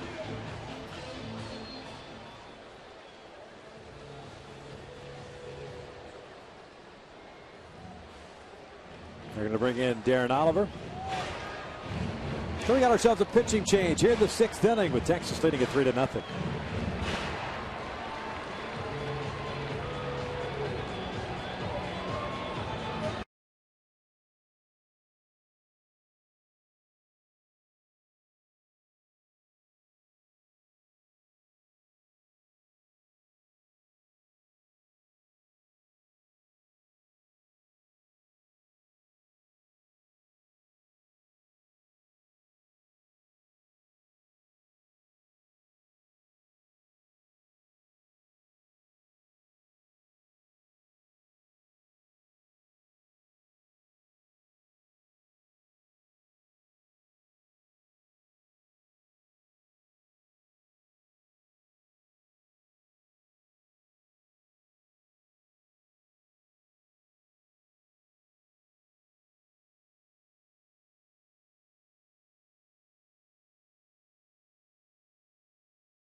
Pitching change here in the 6th inning.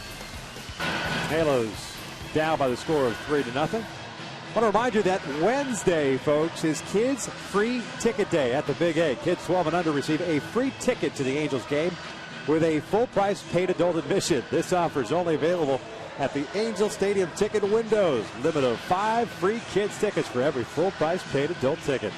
Remember, that's a 5:05 start.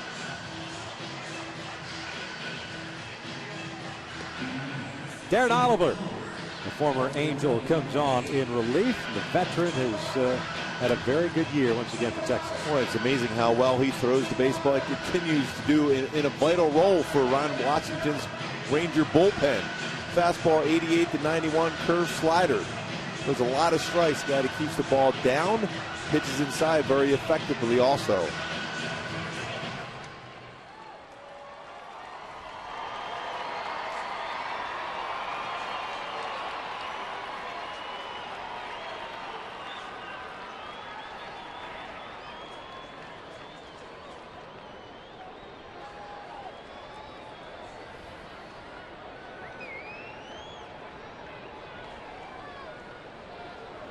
Alberto Callaspo spins around a hit from the left side back to the right side. Looks at a fastball away.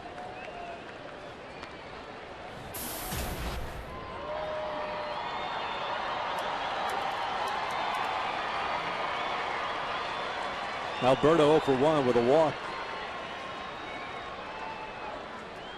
1-0. Breaking pitch is down low. It's 2 balls and no strikes. Torrey Hunter with a double. It came with 1 out here in the 6th inning. Hamburger, 3 2/3, 3 strikeouts, 1 walk, 2 hits allowed. Responsible for Torrey in scoring position. The Angels tonight 0 for 5 in those situations. 2-1.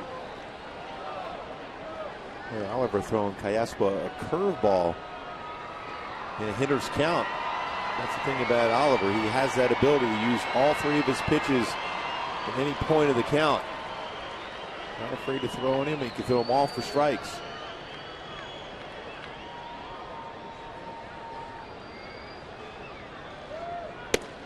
Strike on the outside corner. 2-2.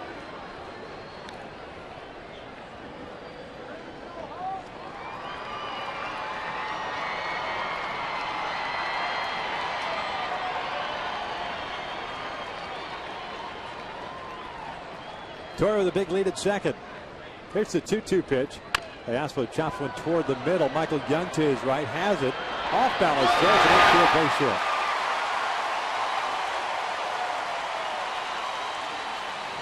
So runners at first and third, and Mike Trout will get an opportunity here against Oliver.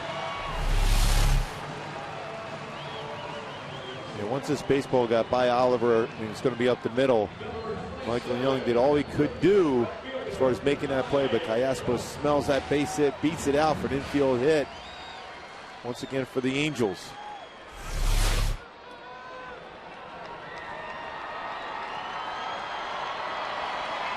Trout with a walk and a line out into a double play. Smoking it over to Michael Young in the 4th inning. And Callaspo got doubled up at first. 0 for 1. Breaking pitch way inside. Nice job by Torrey Alba to come up with that one. 1 ball, no strikes. Overthrew that breaking pitch, missed it by a lot. Big opportunity here for Mike Trout.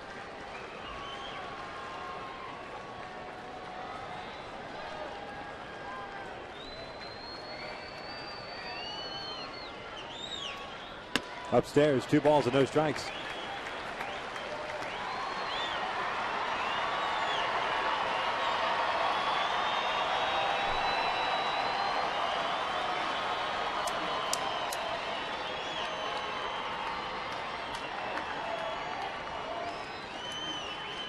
Two-oh pitch.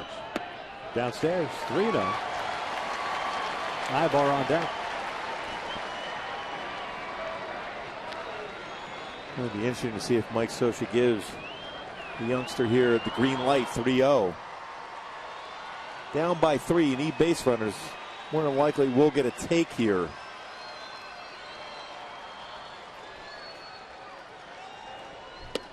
Looks at a fastball for a strike. 3-1.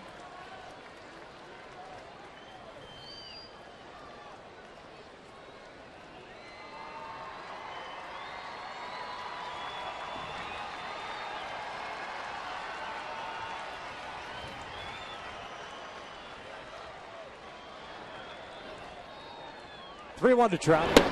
Takes a strike.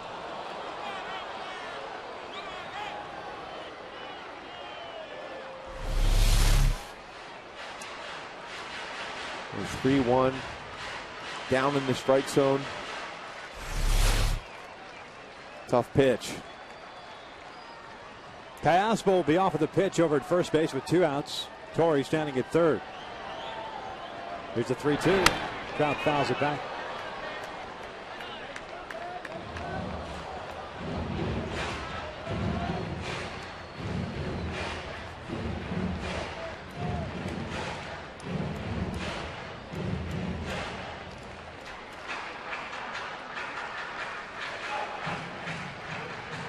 Quick conversation between Torrealba and Oliver there, especially considering Trout had a pretty good rip at that fastball.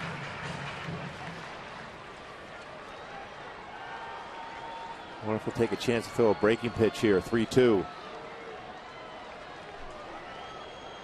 Another 3-2.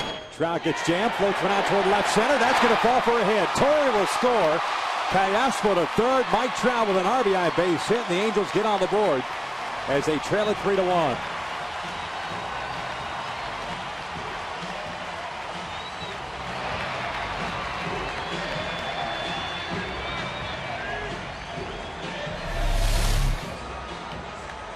Well, that's a pretty good pitch by Oliver, but Trout tucked his hands in very well and hit it in the right place into the outfield. Mike Maddox out to pay a visit, and a quick one with Darren Oliver. Mike Trout picking up his 16th run batted in. Koji Uehara begins to play catch in the Texas bullpen. The book on Hamburger closed. 1 run and 3 2/3. Kayaspo at third, Trout at first. Here's Ibar. Takes a fastball high.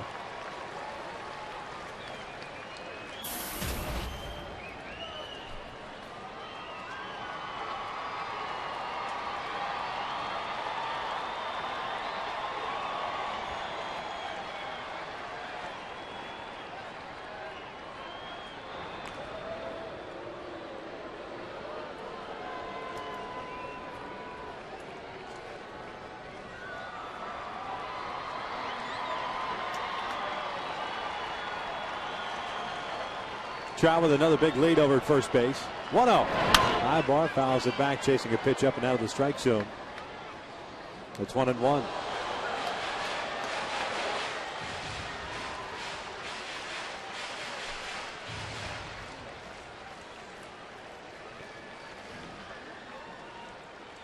Halos getting a run here. Down by 2 with 2 outs.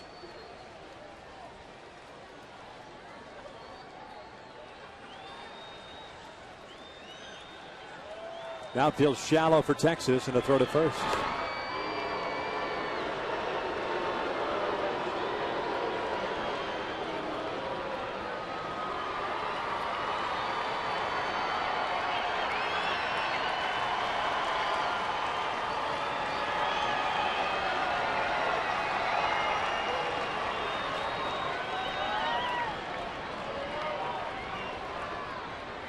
The 1-1.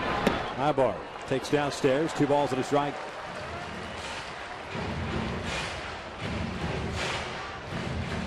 When Hamilton playing real shallow in center field, if Ibar can split the gap, either right center or left center, with the Trout speed at first base, you're going to see a tie ball game.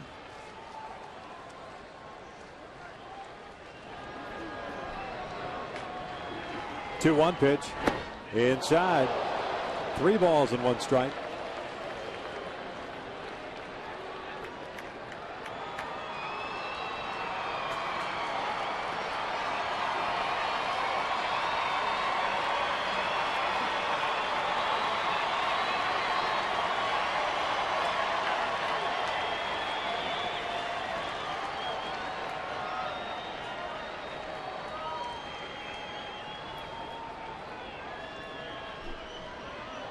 3-1. Outside he walked it. Bases loaded for Jeff Mathis.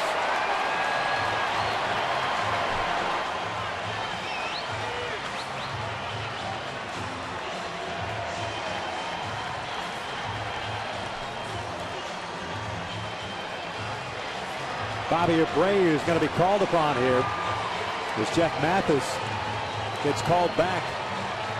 And even with a left-hander on the mound, Mike Scioscia going to the bench and bringing Bobby up. 255 on the year, 8 home runs, 58 runs batted in. Abreu, a multi-hit game yesterday with a single and a home run, a couple of runs batted in. Oliver splits lefties versus righties, 227 versus lefty, 229 versus righties. Got a fastball in the inner half of the plate and hit that one out to right center field yesterday.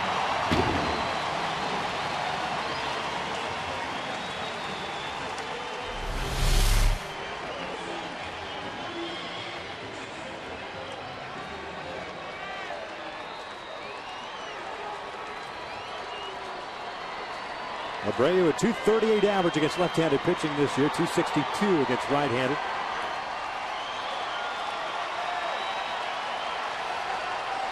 He's 0 for 5 as a pinch hitter this season. He's got Callaspo at third, Trout at second, and Ibar at first. Terrific speed on the bases all the way around. Most definitely at second and first. And the first pitch, sweeping breaking ball is outside, 1-0.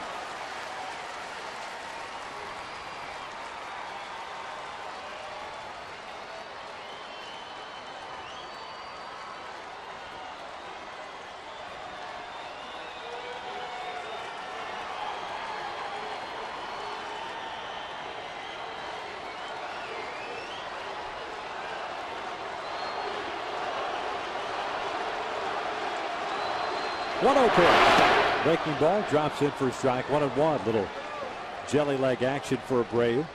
Looking for a fastball. Got the curveball.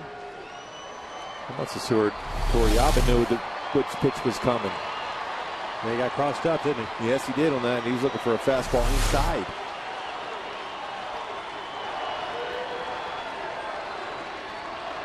One upstairs. 2-1. Got the fastball there. See Bobby pounding the right hip with his hand as a reminder to keep that front side closed as long as possible as he steps back in the batter's box. And you got to believe he's going to get it. There's a good chance he's going to get a fastball here, especially 2-1. If he's off with the breaking pitch, it'll be 3-1 count. 2-1. Breaking pitch outside. 3 balls and 1 strike.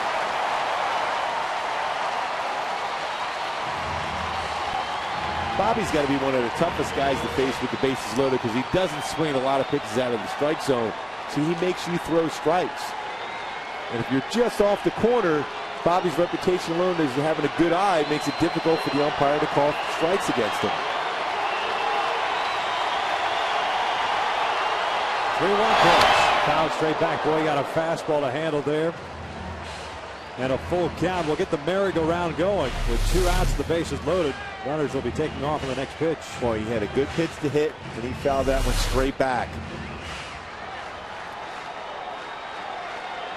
I like the approach. Don't worry about somebody else taking care of business. If you get a pitch to hit, be the guy here to give the team a chance.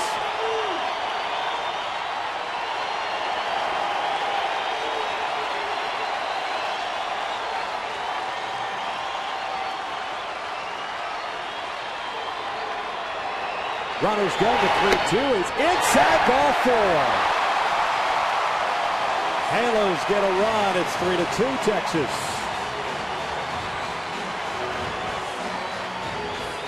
Darren Oliver's night has come to an end. Facing 4 batters, 2 hits, 2 walks. So we got our second pitching change of the ballgame. Koji Uehara will come on to face Meister Asturias in a 1-run game.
The Angels have scored twice here in the 6th inning. One charge to Mark Hamburger, one charge to Darren Oliver, who came on to get the last out of the 6th inning, but gave up 2 base hits and walked 2 guys. The last one being a bases loaded walk to Bobby Abreu. So Bobby picks up the RBI. And now Koji Uehara, pitching in his 64th game this year, will face Meister Asturias with the bases still loaded. 8th man to bat in the inning. And Uehara is not overpowering, but spots his fastball extremely well. 86 to 90. He has a slider, changeup, and a split finger fastball, which is his out pitch.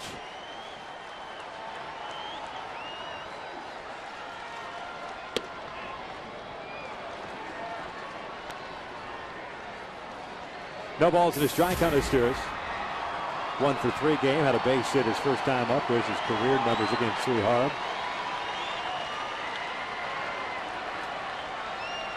0-1. Pulls this one. Just foul down the right field line. There's no balls, 2 strikes.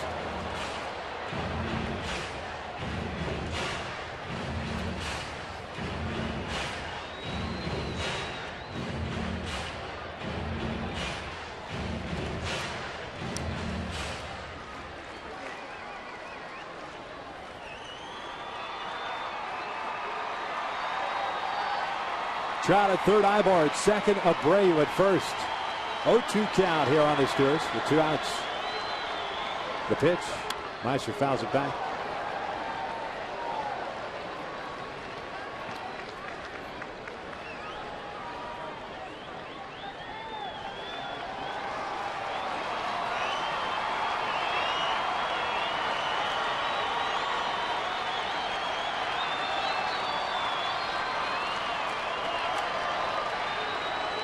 Outfield, very shallow for Texas, as it has been for the most part. Most of the guys in the lineup. 0-2. Meister pops it up. Mike Napoli out there, makes the catch. The inning comes to an end. Halos get 2 runs and leave them loaded through 6. Texas up 3-2.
Seventh, Halos down by a run. Dan Herron back out on the bump to face David Murphy, Yorvi Toriyama, and Ian Kinsler.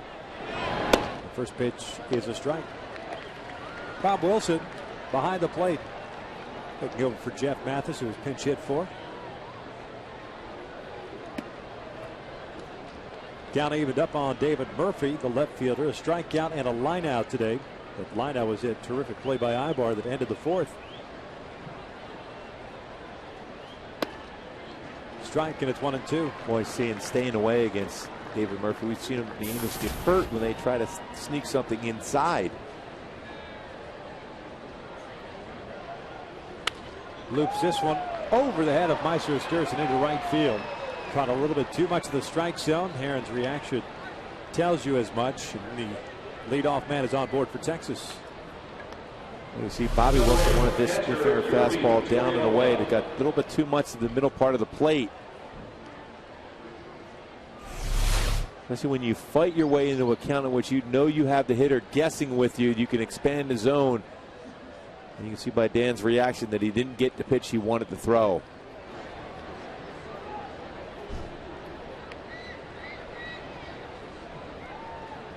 Toriyama jabbing at a bunt attempt, fouls it off to the right. The Rangers catcher 0 for 2 with a strikeout and a ground ball to third.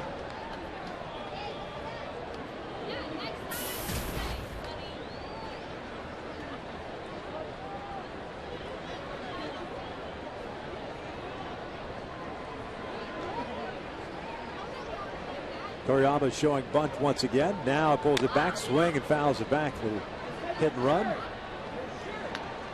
And it's 0-2 as Murphy hits back to first. Top of the order, and Ian Kinsler on deck.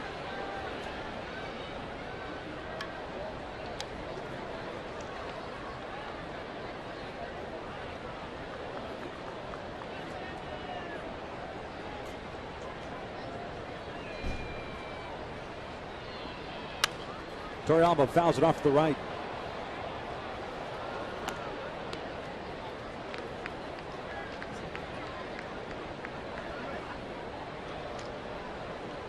Texas with 3 runs, 7 hits. They've left 4 guys on base. The Angels 2 runs, 6 hits, 1 error, 8 left on base. 2 each in the first 2 innings, 1 in the third, 3 in the 6th.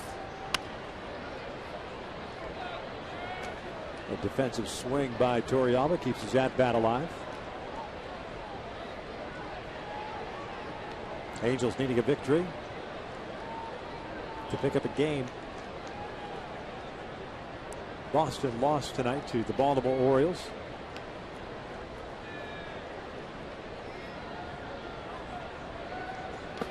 Tampa Bay defeating the Yankees, so they are tied atop the American League wild card. And how crazy if Tampa and Boston lose their last 2 games, and of course the Angels win tonight and the next 2, and then you have a 3-way tie for the wild card.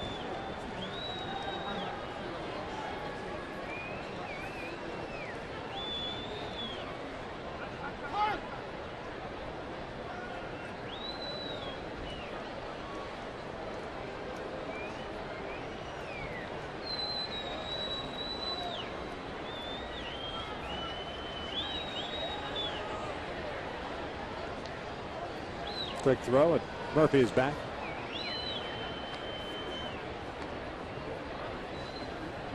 Murphy with 10 stolen bases this year, having been caught 6 times.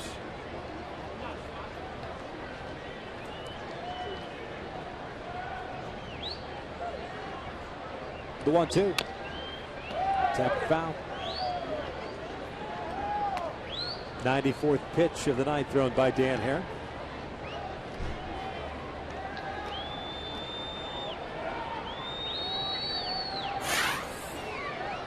Well, just in case there is a 3-way tie, the Angels would have to fly to Boston, win that game, come home here to play the Rays. Toriyama swing and a miss, 1 out.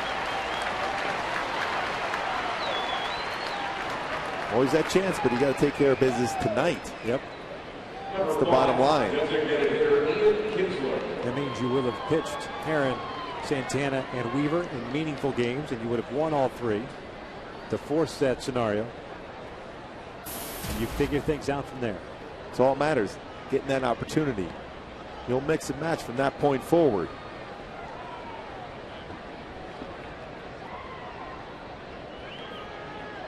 Here's Ian Kinsler, a DH tonight. Takes that pitch down low. Kinsler 1 for 3 tonight, had a base hit and scored a run in the first. Went to second on a pass ball and scored on the throwing error by Jeff Mathis.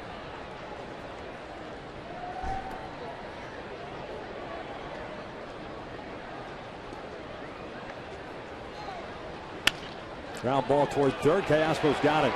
Feeds Izzy for one. Wheeler to first. Good time. Ending double play. 7th inning stretch time here at the Big A, and the Halos trail it 3-2.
With a whopping 7th, the Ryan Express pitched 27 dominating years, 8 as an Angel.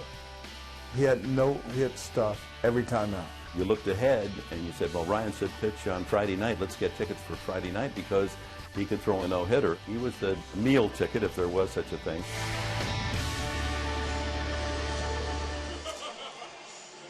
Bottom of the 7th. Texas still up by the score of 3-2. Koji Uehara is back out on the bump. He'll be facing 2, 3, and 4 for the Halos. Borges, Kendrick, and Torrey Hunter.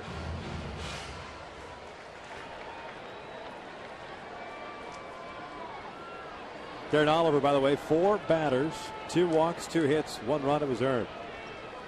Hamburger got charged with the other run.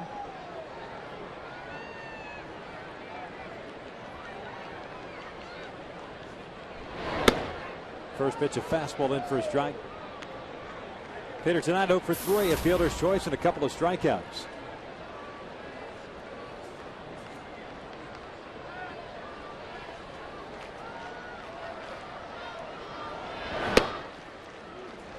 Oh and 2.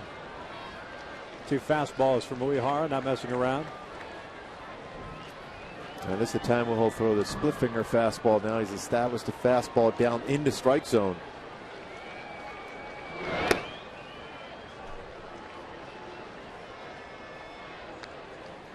Uehara acquired July 30th for Chris Davis and Tommy Hunter.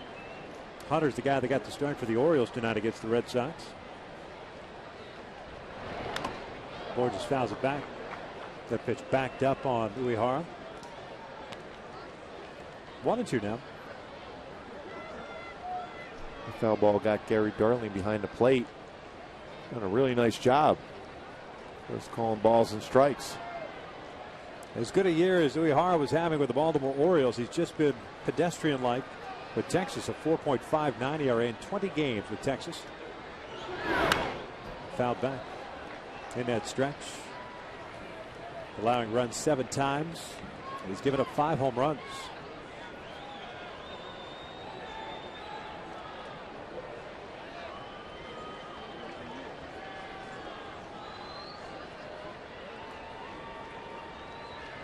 It's a 1-2 count still on Borges. Missed inside, 2-2 now. One thing about Uehara, he doesn't throw many pitches out of the strike zone, just 1 walk. As a member of the Rangers, 9 overall in the season. Swing and a miss on the off speed. Borges goes down for the first out. Fans, it's the official online shop of the Halos at angels.com. You can browse the largest online selection of authentic team gear, including official caps, t-shirts, jerseys, collectibles, and more. Get your team gear straight from the source. Shop the angels.com shop. Howie Kendrick at the play with a walk, a single, and a fly to right. That makes him 1 for 2.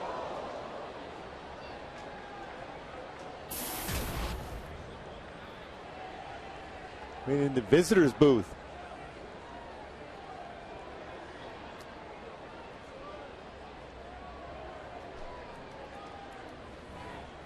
There wasn't a lot of reaction in there either. That came flying in there pretty firm. There wasn't, because Tom Grieve, who does the analysis for the Rangers, was actually looking down at his book, writing the strikeout down. Dave Barnett on the right of your screen, Tom Grieve on the left. The ball sailed over his head and hit the one of the light standards back there.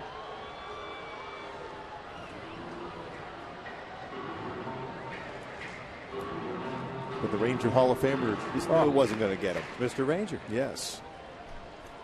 First round pick with the Senators back in the day. Went to Texas. From group sales guy after his playing career to general manager to broadcaster. It's pretty good. One of the all-time great human beings. Yep.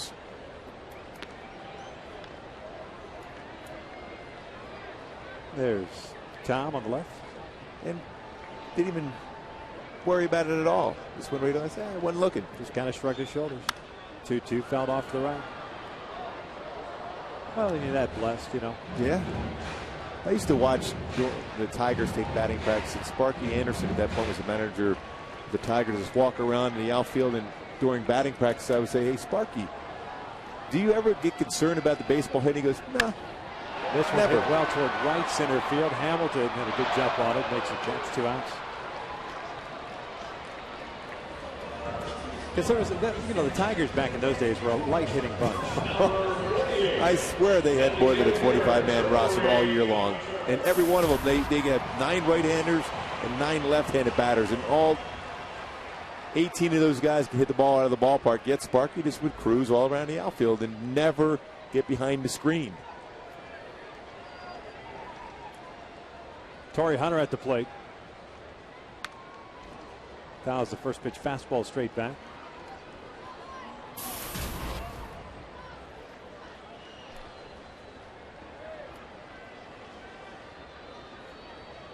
Torrey tonight, a 1-for-3 night. That thing started in the 6th inning with a 1-out double and eventually came around to score. Looks at a fastball. It's a strike. 0-2.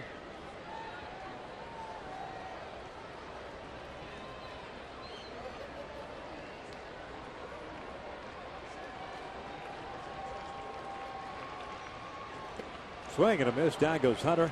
A 1-2-3 inning for Uehara. 7 complete. Texas still up 3-2.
Due up against Dan Herron. Andrews, Hamilton, and Young. 8 punch outs for Dan Herron. 1 walk. 7 hits allowed. 2 of the 3 runs he's given up earned. Andrews has a 3-hit night. 2 singles and a double.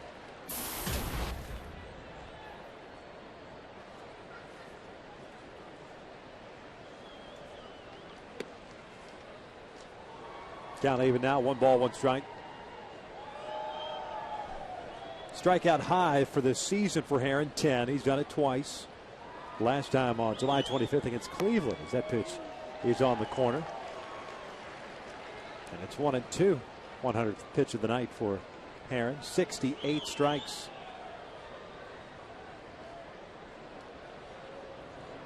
The 1-2 in the dirt, blocked by Wilson. Still very effective with that split finger fastball for Dan Herron. A number of those swings and misses have been on that pitch and his slider. Foul at the plate, and that got a piece of Bobby.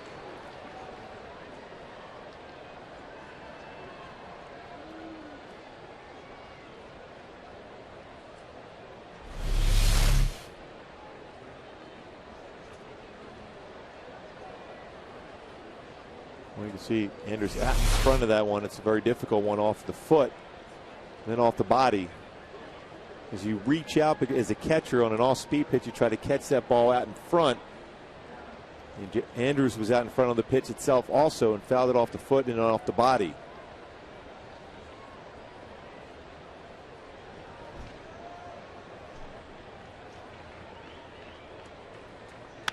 This one out toward right center field, and that is going to fall in for a hit. A 4-hit night for Elvis Andrews.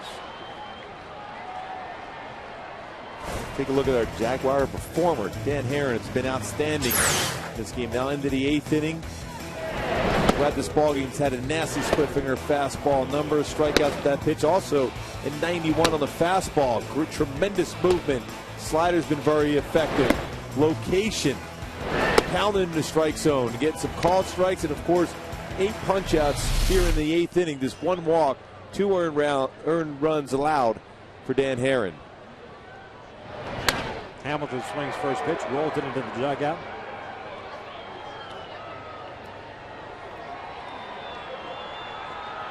He's done a great job as far as throwing first pitch strikes. He's faced 30 batters in this game, Dan Herron. 24 first pitch strikes. That's pitching.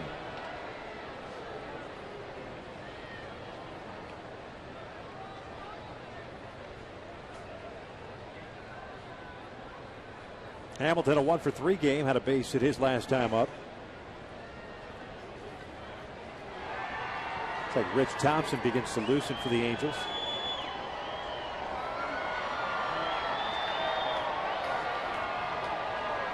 Pitch out, nothing's happening.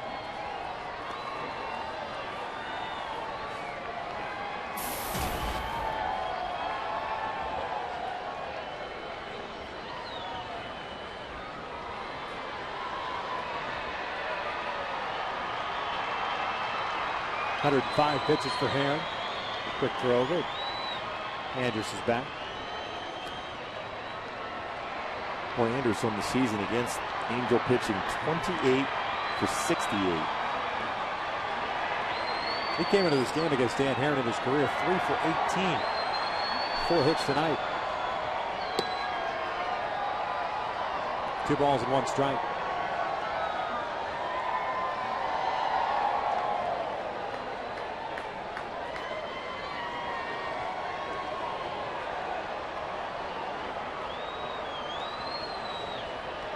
Texas with a run in the first, 2 in the fourth. Halos with 2 in the sixth as Andrews was on the move there. This one's rolled back. Hamilton may have gotten Bobby Wilson on the follow through. And Bobby Wilson's had a tough inning here so far, and the follow through gets him in the neck area.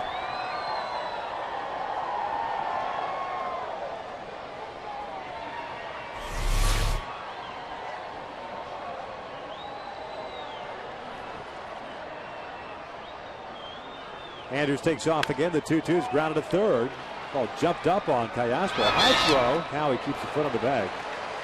There's out number 1 as Andrews advances into scoring position.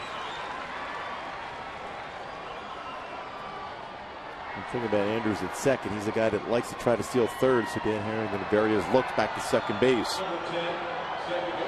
Also has to deal with a very good hitter here, Michael Young.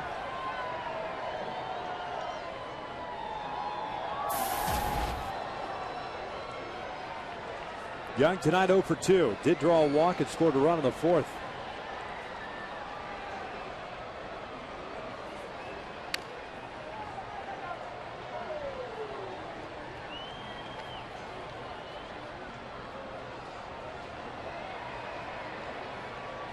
There, still a good break on that splitter.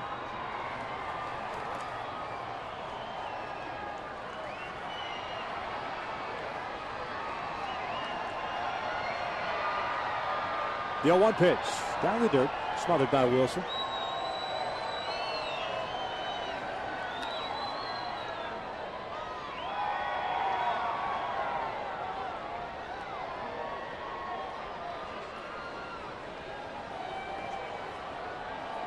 .110 pitches now for Dan, coming off 114 pitch start against Toronto at 8 innings. This one line to left field. There's a base hit. Andrews will come in to score. And Texas lead is now back to 2 runs. It's 4-2. Michael Young with his 105th run batted in. Just a machine as far as putting the ball in play, even when you make a quality pitch or if you make a mistake, he seems to always capitalize. And now it's time for a Coors Light Cold Hard Blast. Adrian Beltre back in the 4th inning. He's had some great numbers in his career against Dan Herron. Gets that fastball in the inner half and drives that out to left center field. His 31st home run of the season, 11th in his last 14 games here. Beltre swinging first pitch, pops one up. Eric Ibar on the infield dirt. With the call, 2 outs.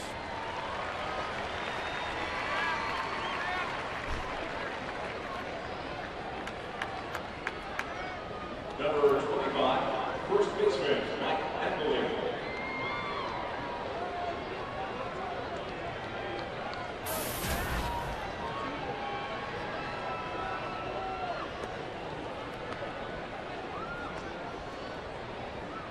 Napoli 0 for 3 with 3 strikeouts against Herron.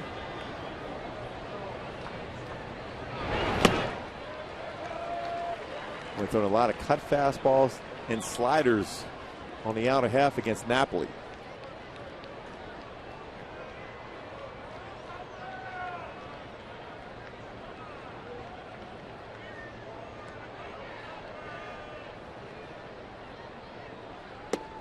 Missed down low, 1 ball, 1 strike. So one of those just show him a fastball on the outer half and go right back out with either a cut fastball or a slider.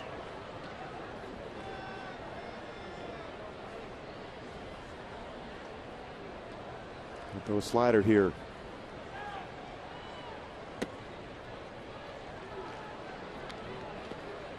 Napoli now ahead of the count at 2 balls and 1 strike. Thompson ready to go in the bullpen. 1 run in for Texas here in the 8th.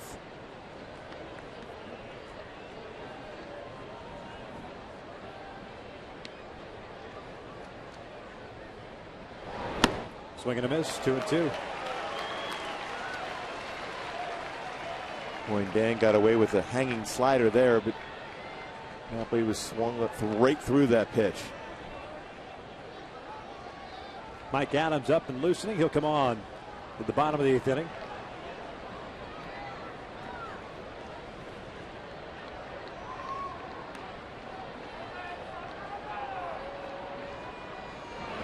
Two in the dirt.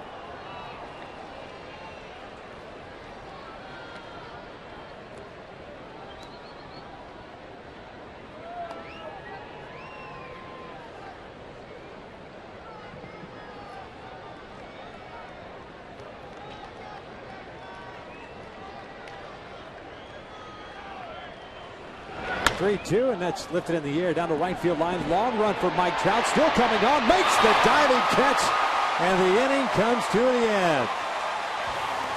Terrific play by Mike Trout, saving another run. Texas does get 1 in the bottom of the 8th. It's 4-2 Texas.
Inning, a big RBI base hit by Trout, and Bobby Abreu brings home a run with a walk. Adrian Beltre just continues to swing the bat well. 11th home run in his last 14 ball games. Hit a 2-run home run in the 4th. And the Angels, if they lose, will be eliminated from the playoffs. So you got to come back right now. They got a tough in the face here in Mike Adams. Adams pitching in his 74th game combined with the San Diego Padres, acquired at the trade deadline.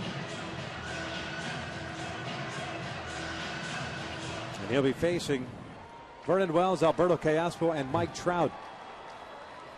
And Adams has that power sinking fastball, 89 to 93 range.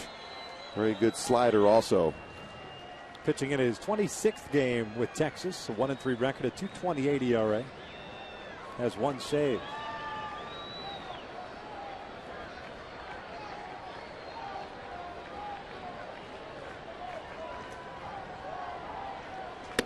Vernon looks at a breaking pitch that misses upstairs. Wells 0 for 3. Popped to short, hit a fly ball to left and fly ball to right, or pardon me, to center.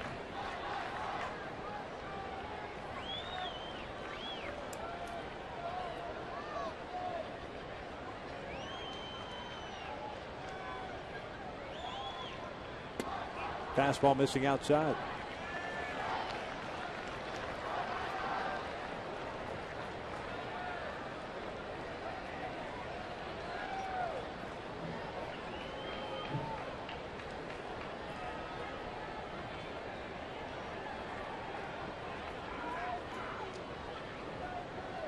Two-oh pitch. Strike on the outside corner, 2-1.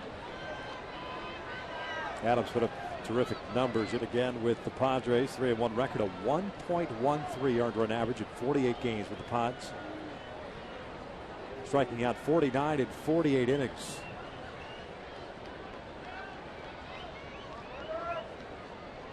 Two-one. Wells lifts him in the air to shallow center. Chasing that breaking pitch down the way.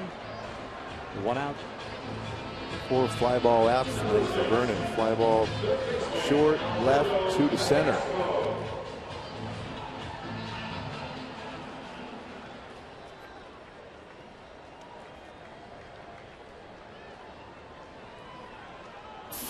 Here's Alberto Callaspo.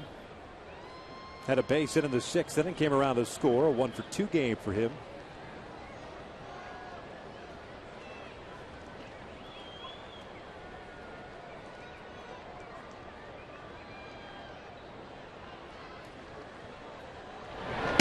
Fastball in for a strike.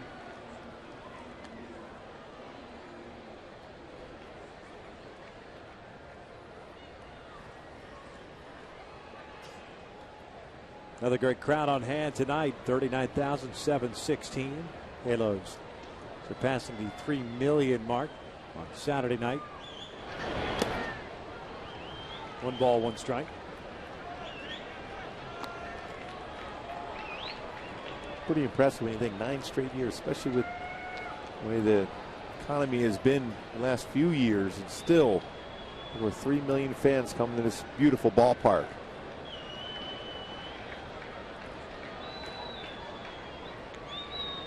Just about 120,000 over the weekend with the Oakland series.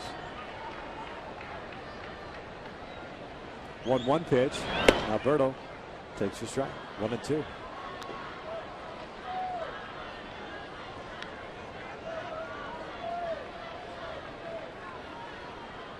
The Angels had opportunities early in the 1st and 2nd innings. Runners at 2nd and 3rd and 1 out both of those instances, and could not push across a run. Foul back. Halos did strike for 2 in the 6th inning. Darren Oliver just could not find a strike zone. 2 hits, 2 walks before he was lifted. Which is completely unusual for Darren Oliver, always around the strike zone.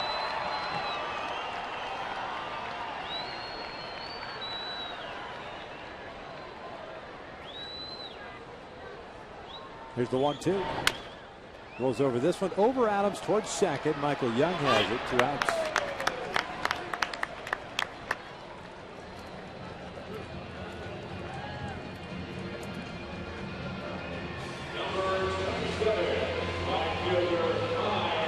2 outs, nobody on for Mike Trout.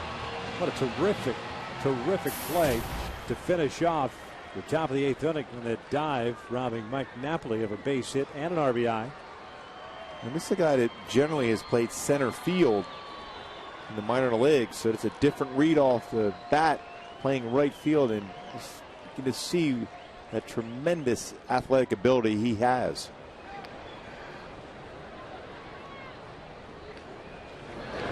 Showing bunt, takes the breaking ball first shot. Just looked at. We're going to show it to you. Give it to you in a second.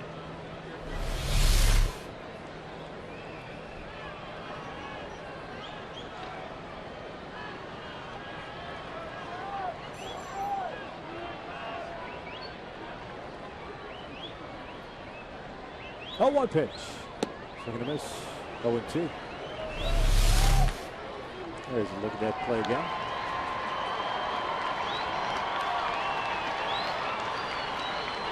And this is a great read. Look that baseball right into the glove.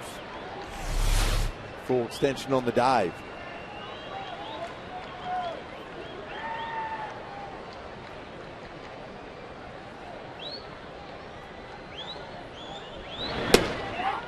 Called strike 3. It's a 1-2-3 inning for Adams. We head to the 9th. 4-2 Texas.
The Fall Classic.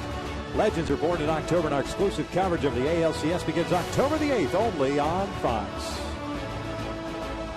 Take a look at the standings. The Halos sitting there at 2.5. A win puts them at 2 back of the Rays and the Red Sox. So lost tonight, and boy, so many times the Red Sox and or the Rays have allowed the Angels to get right back in and have an opportunity. It'll be up to the club to mount a good comeback, tied or take advantage of some mistakes made. Probably Felice come in the game. Right now it's up to Rich Thompson to keep it right here at 4-2 Texas. The lead here in the top of the 9th. Dan Herron tonight, 8 innings, 8 strikeouts, 1 walk. The pitch is way inside. It's 1 ball, no strikes. 4 runs, 3 earned for Herron, allowing 9 hits, 1 home run.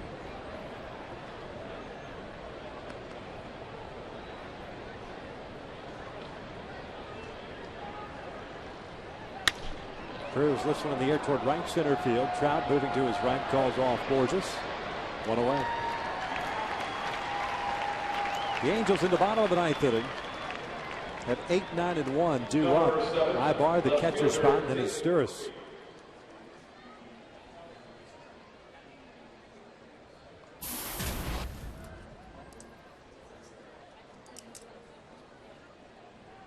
Here's David Murphy. 1 for 3 game for Murphy, getting the start in left field. fastball. A strike on the outside corner. Neftali Feliz is loosening now for the Texas Rangers, their closer.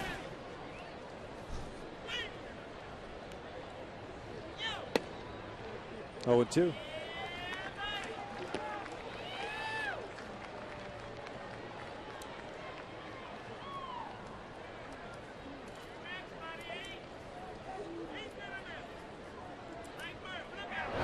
Breaking pitch, grounded back toward the middle. Ibar to his left, has it, gets rid of it.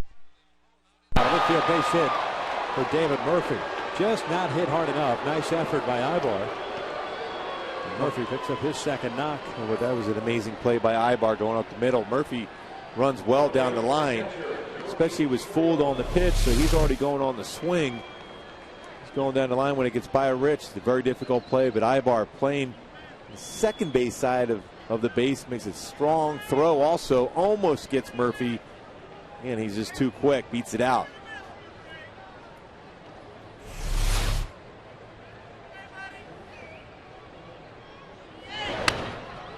First pitch swinging. This one's fouled back.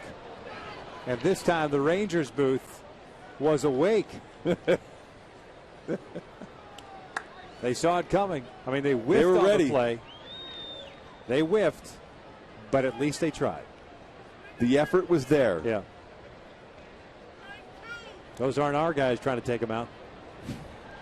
It's your own guys. Yep.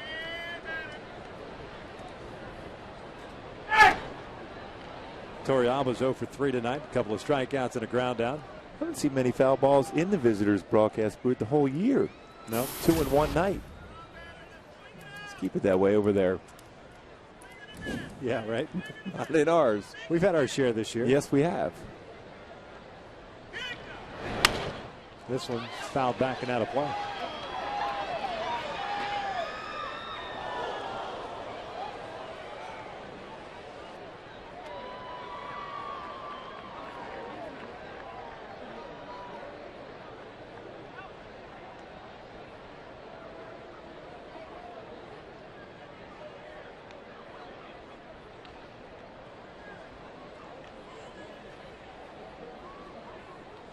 So a no ball, 2 strike count now on Torrealba.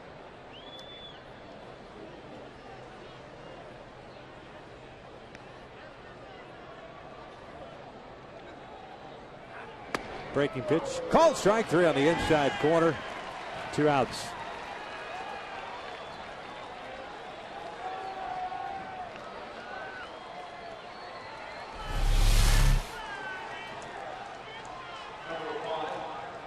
Well, just locked them up. That 12-6 curveball. The benefit of that pitch on the inner half.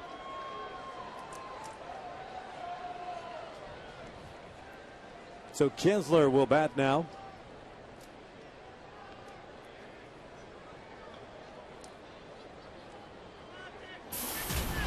Kinsler tonight 1 for 4.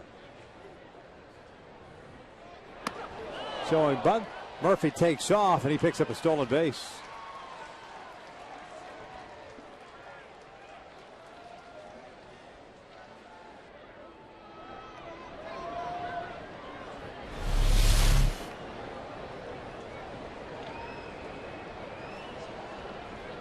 Boy, very difficult pitch to be able to throw if you're Bobby Wilson, because you're trying to track that baseball as it ran in off the plate as the guy's trying to bunt.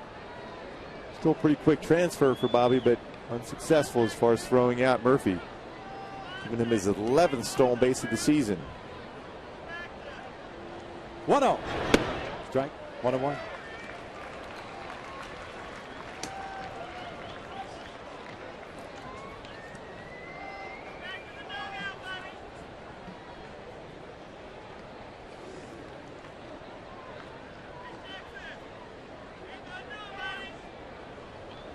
One pitch inside.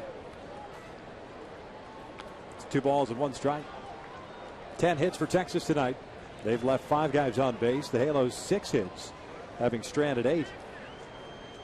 The last base runner to reach was Bobby Abreu on the bases loaded walk in the 6th.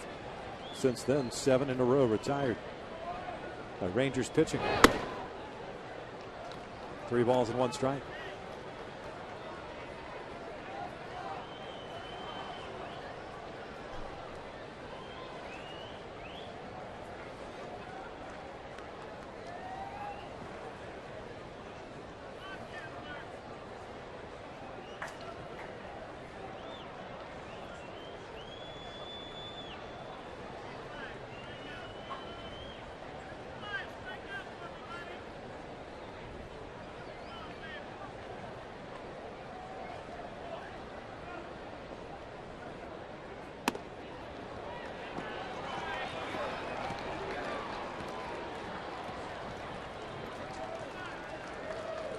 A 2-out walk puts runners at first and second, and Elvis Andrus coming to the plate.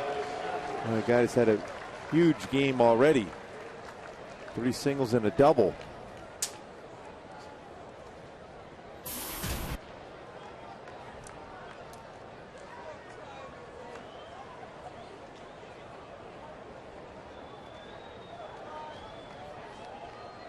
Four-hit night for Elvis Andrus.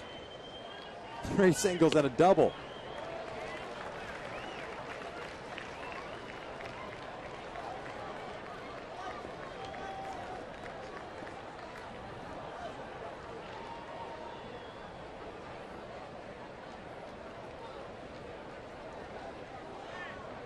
Oh, 1 pitch. Up and in. 1 ball, 1 strike.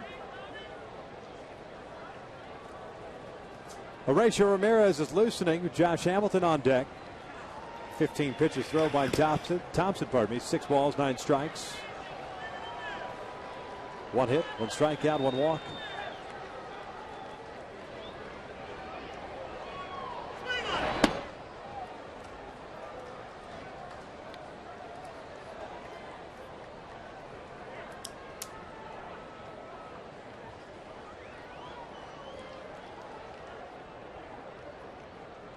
So Mike Butcher going to go out and try to calm Rich down a little bit and overthrow the fastball, especially trying to get in on the inside part of the plate, peeling off. He's not giving the umpire much of an opportunity to call a strike because he's trying to hit the corner, and he's got a lot of movement on his fastball. You got to trust the movement, middle part of the plate, trust down, and get a ground ball.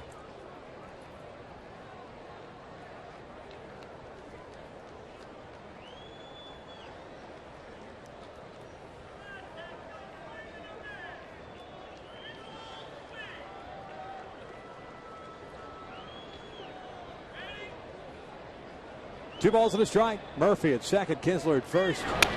Fouled straight back, and Andrews had a big rip there.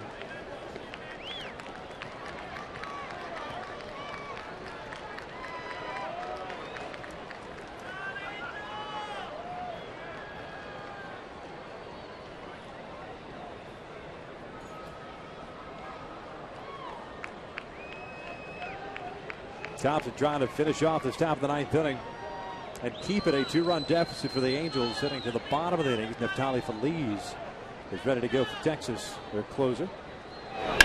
Ground ball to short. High ball has it. Feeds. Meister Steers, and they force out Kinsler. We head to the bottom of the 9th. 8, 9, and 1. Up against Feliz. The Halos down by 2.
Now their last shot here to try to pick up a game in the wild card. They've got to do it against the closer of the Texas Rangers. Pitching in his 63rd game, a 2.83 ERA for Neftali Feliz. Yeah, Feliz has that another power, good season. Yeah, power fastball, 93 to 97 curve, and split finger fastball. When we talked to Benji Molina earlier in the year here, he talked to Felice about utilizing those other two pitches. He seemed like he was fastball happy there for a while and had struggled the early part of the year, but has been using those other two pitches, making them that much more effective.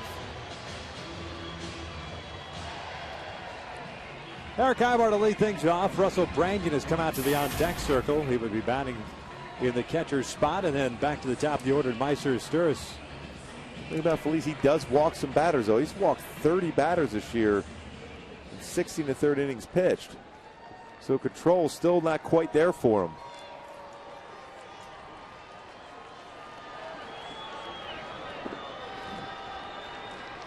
Eric Ibar tonight, 1 for 2, a base hit, a stolen base in the second inning, a fly ball to right, and a walk.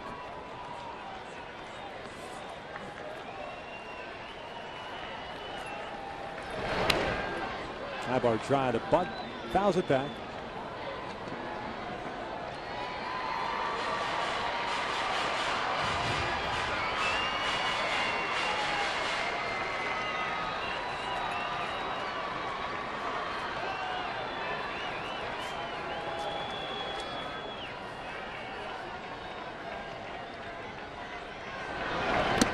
Lays off the breaking pitch, did not go.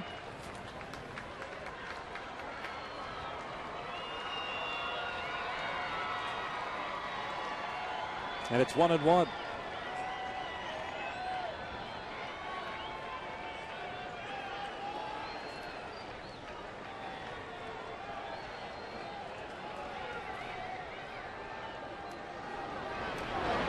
Breaking pitch down and in.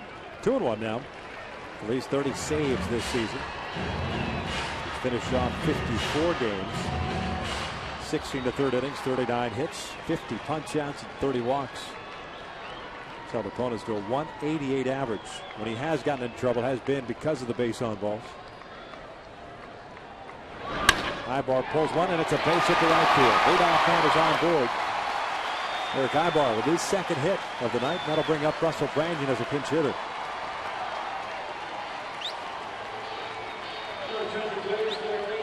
Russell Brandon has that pop. The bat to be able to tie it up with one swing here.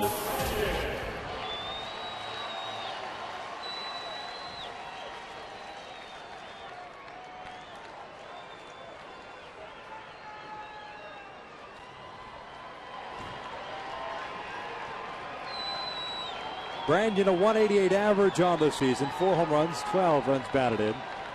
3 for 12 as a pinch hitter, with 2 home runs and 5 RBIs.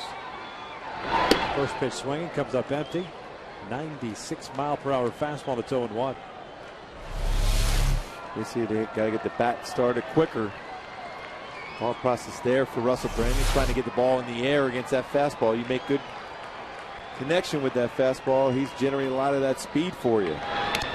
Missed inside. The ball gets away from Toriyama, so Ibar will advance.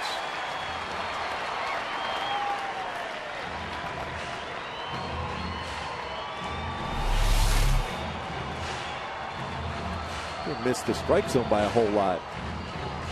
Not where he was set up, Toriyama, but there's a pitch that if he catches it might be called a strike. It's close enough. Russell Brandon, limited action in September, 0 for 3. That's it. Here's the 1-1. Fouls it off to the left. 1 ball, 2 strikes. Got the breaking pitch there.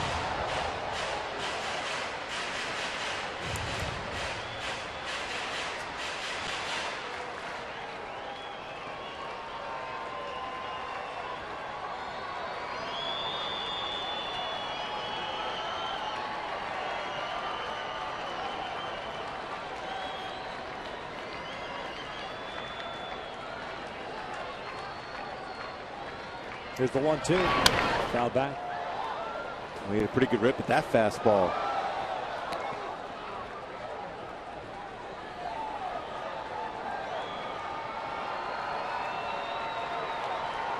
He's just 23 years of age. Second full season in the big leagues. 40 games last year. 40 games saved, I should say, last year. 70 total games pitched in. Originally in the Braves system and acquired as part of that big trade that Mark Teixeira did. in 2007.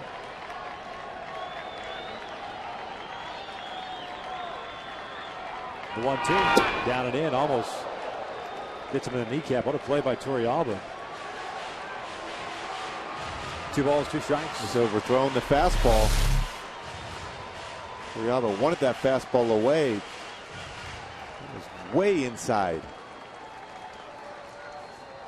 It's not an easy thing to do if you're a catcher, too. You've caught your 9 innings, and if there was a 97-mile-an-hour fastball that far away from location, pretty solid job of catching that baseball.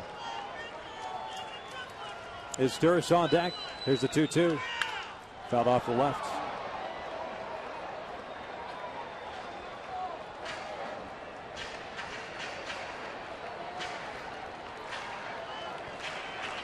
Couple of shortstops talking things over. Almost between every pitch.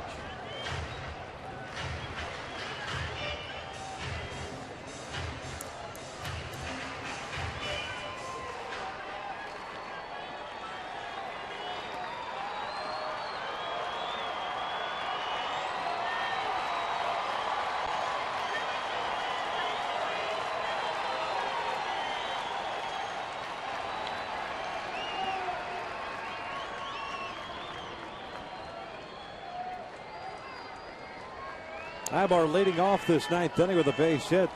Branyan, the pinch hitter, lays off, and it's a called strike 3. Branyan can't believe it. Gary Darling rings him up. We haven't seen that strike call all night. 1 out. When Torrealba was setting up that target just to see if he could get a swing and a miss up and out of the strike zone. This high strike.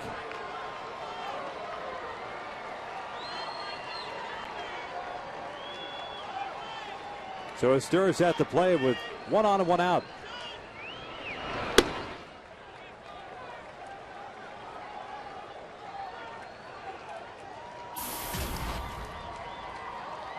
Meister tonight a 1 for 4 night, had a base hit back in the first.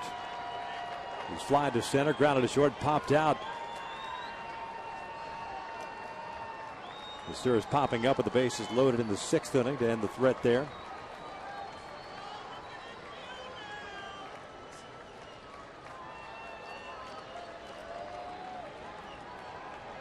The 1-0. Down low. 2 balls and no strikes.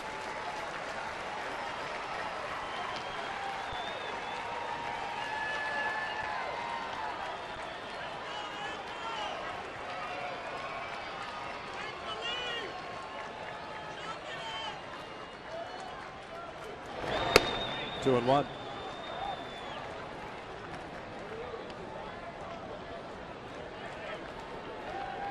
Outfield shading his Sturris the opposite way. Hamilton at center toward the alley. Murphy at left toward the foul line. Looped in the air to left. Murphy coming on. 2 outs. So the Angels down to the last out. And it's up to Peter Borges.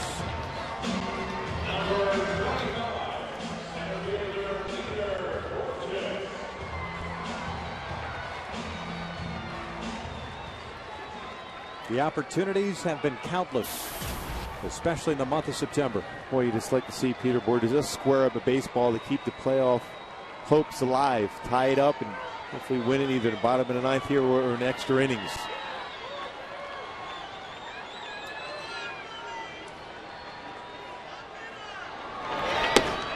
Fastball for a strike. Borges an 0 for 4 night, which includes 3 strikeouts.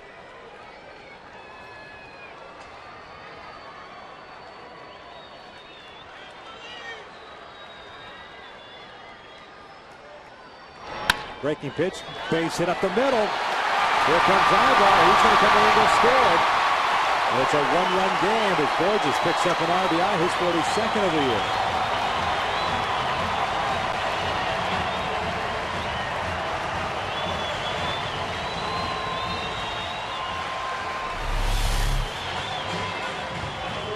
Look like that pitch backed up. A split finger fastball that didn't get down in the strike zone, and Peter Borges hit it right up the middle. The season's still there. Howie Kendrick has got great power. Career high in home runs with 18.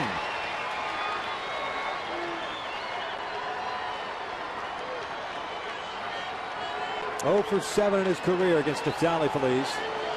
Howie tonight with a walk, a base hit, and a couple of fly ball outs.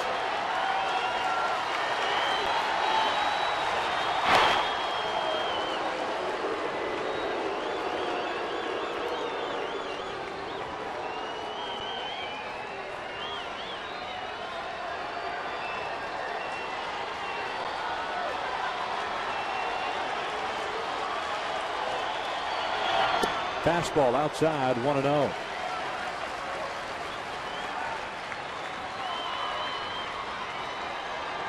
And the Rangers playing no doubles. They're playing deep. Anything they get by him or even close to by him with Borges' speed. Got a chance to tie it up with that speed at first. Outside, overthrowing the fastball again. 2 balls and no strikes.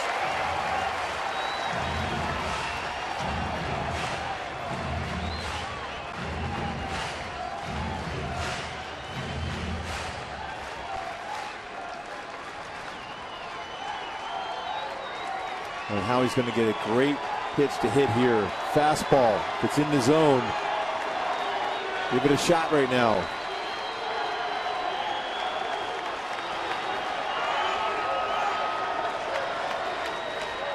Short lead for Borges at first base. 2-0. Upstairs, 3 balls and no strikes. And Torrealba holding that one a little bit longer than usual for Gary Darling, considering he called a similar pitch on Russell Branyan. But it's 3 balls and no strikes with Torrey Hunter standing on deck.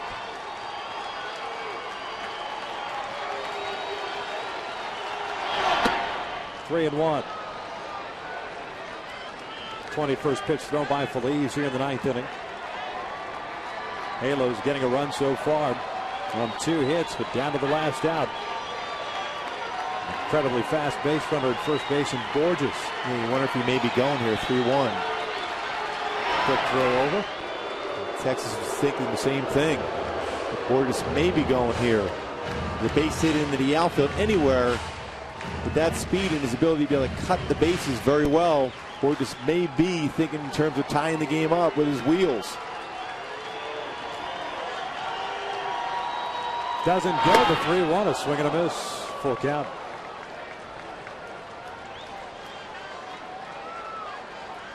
He'll be off now with 2 outs and a full count.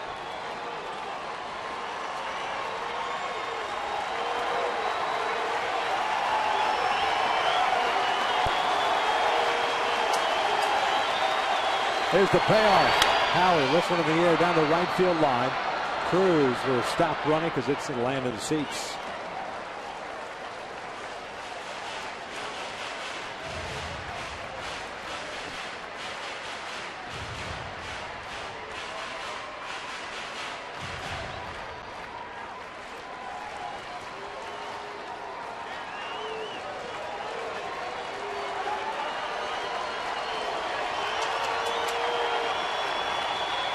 Reset and do it again. Borges takes off the 3-2, a swing and a miss. And the Texas Rangers take game 1 tonight by the final of 4-3, and more importantly, knock any hope of the Angels getting to the postseason out. Boy, this is, you think you might have a shot. Feliz threw a perfect fastball in the outside corner to get Howie swinging.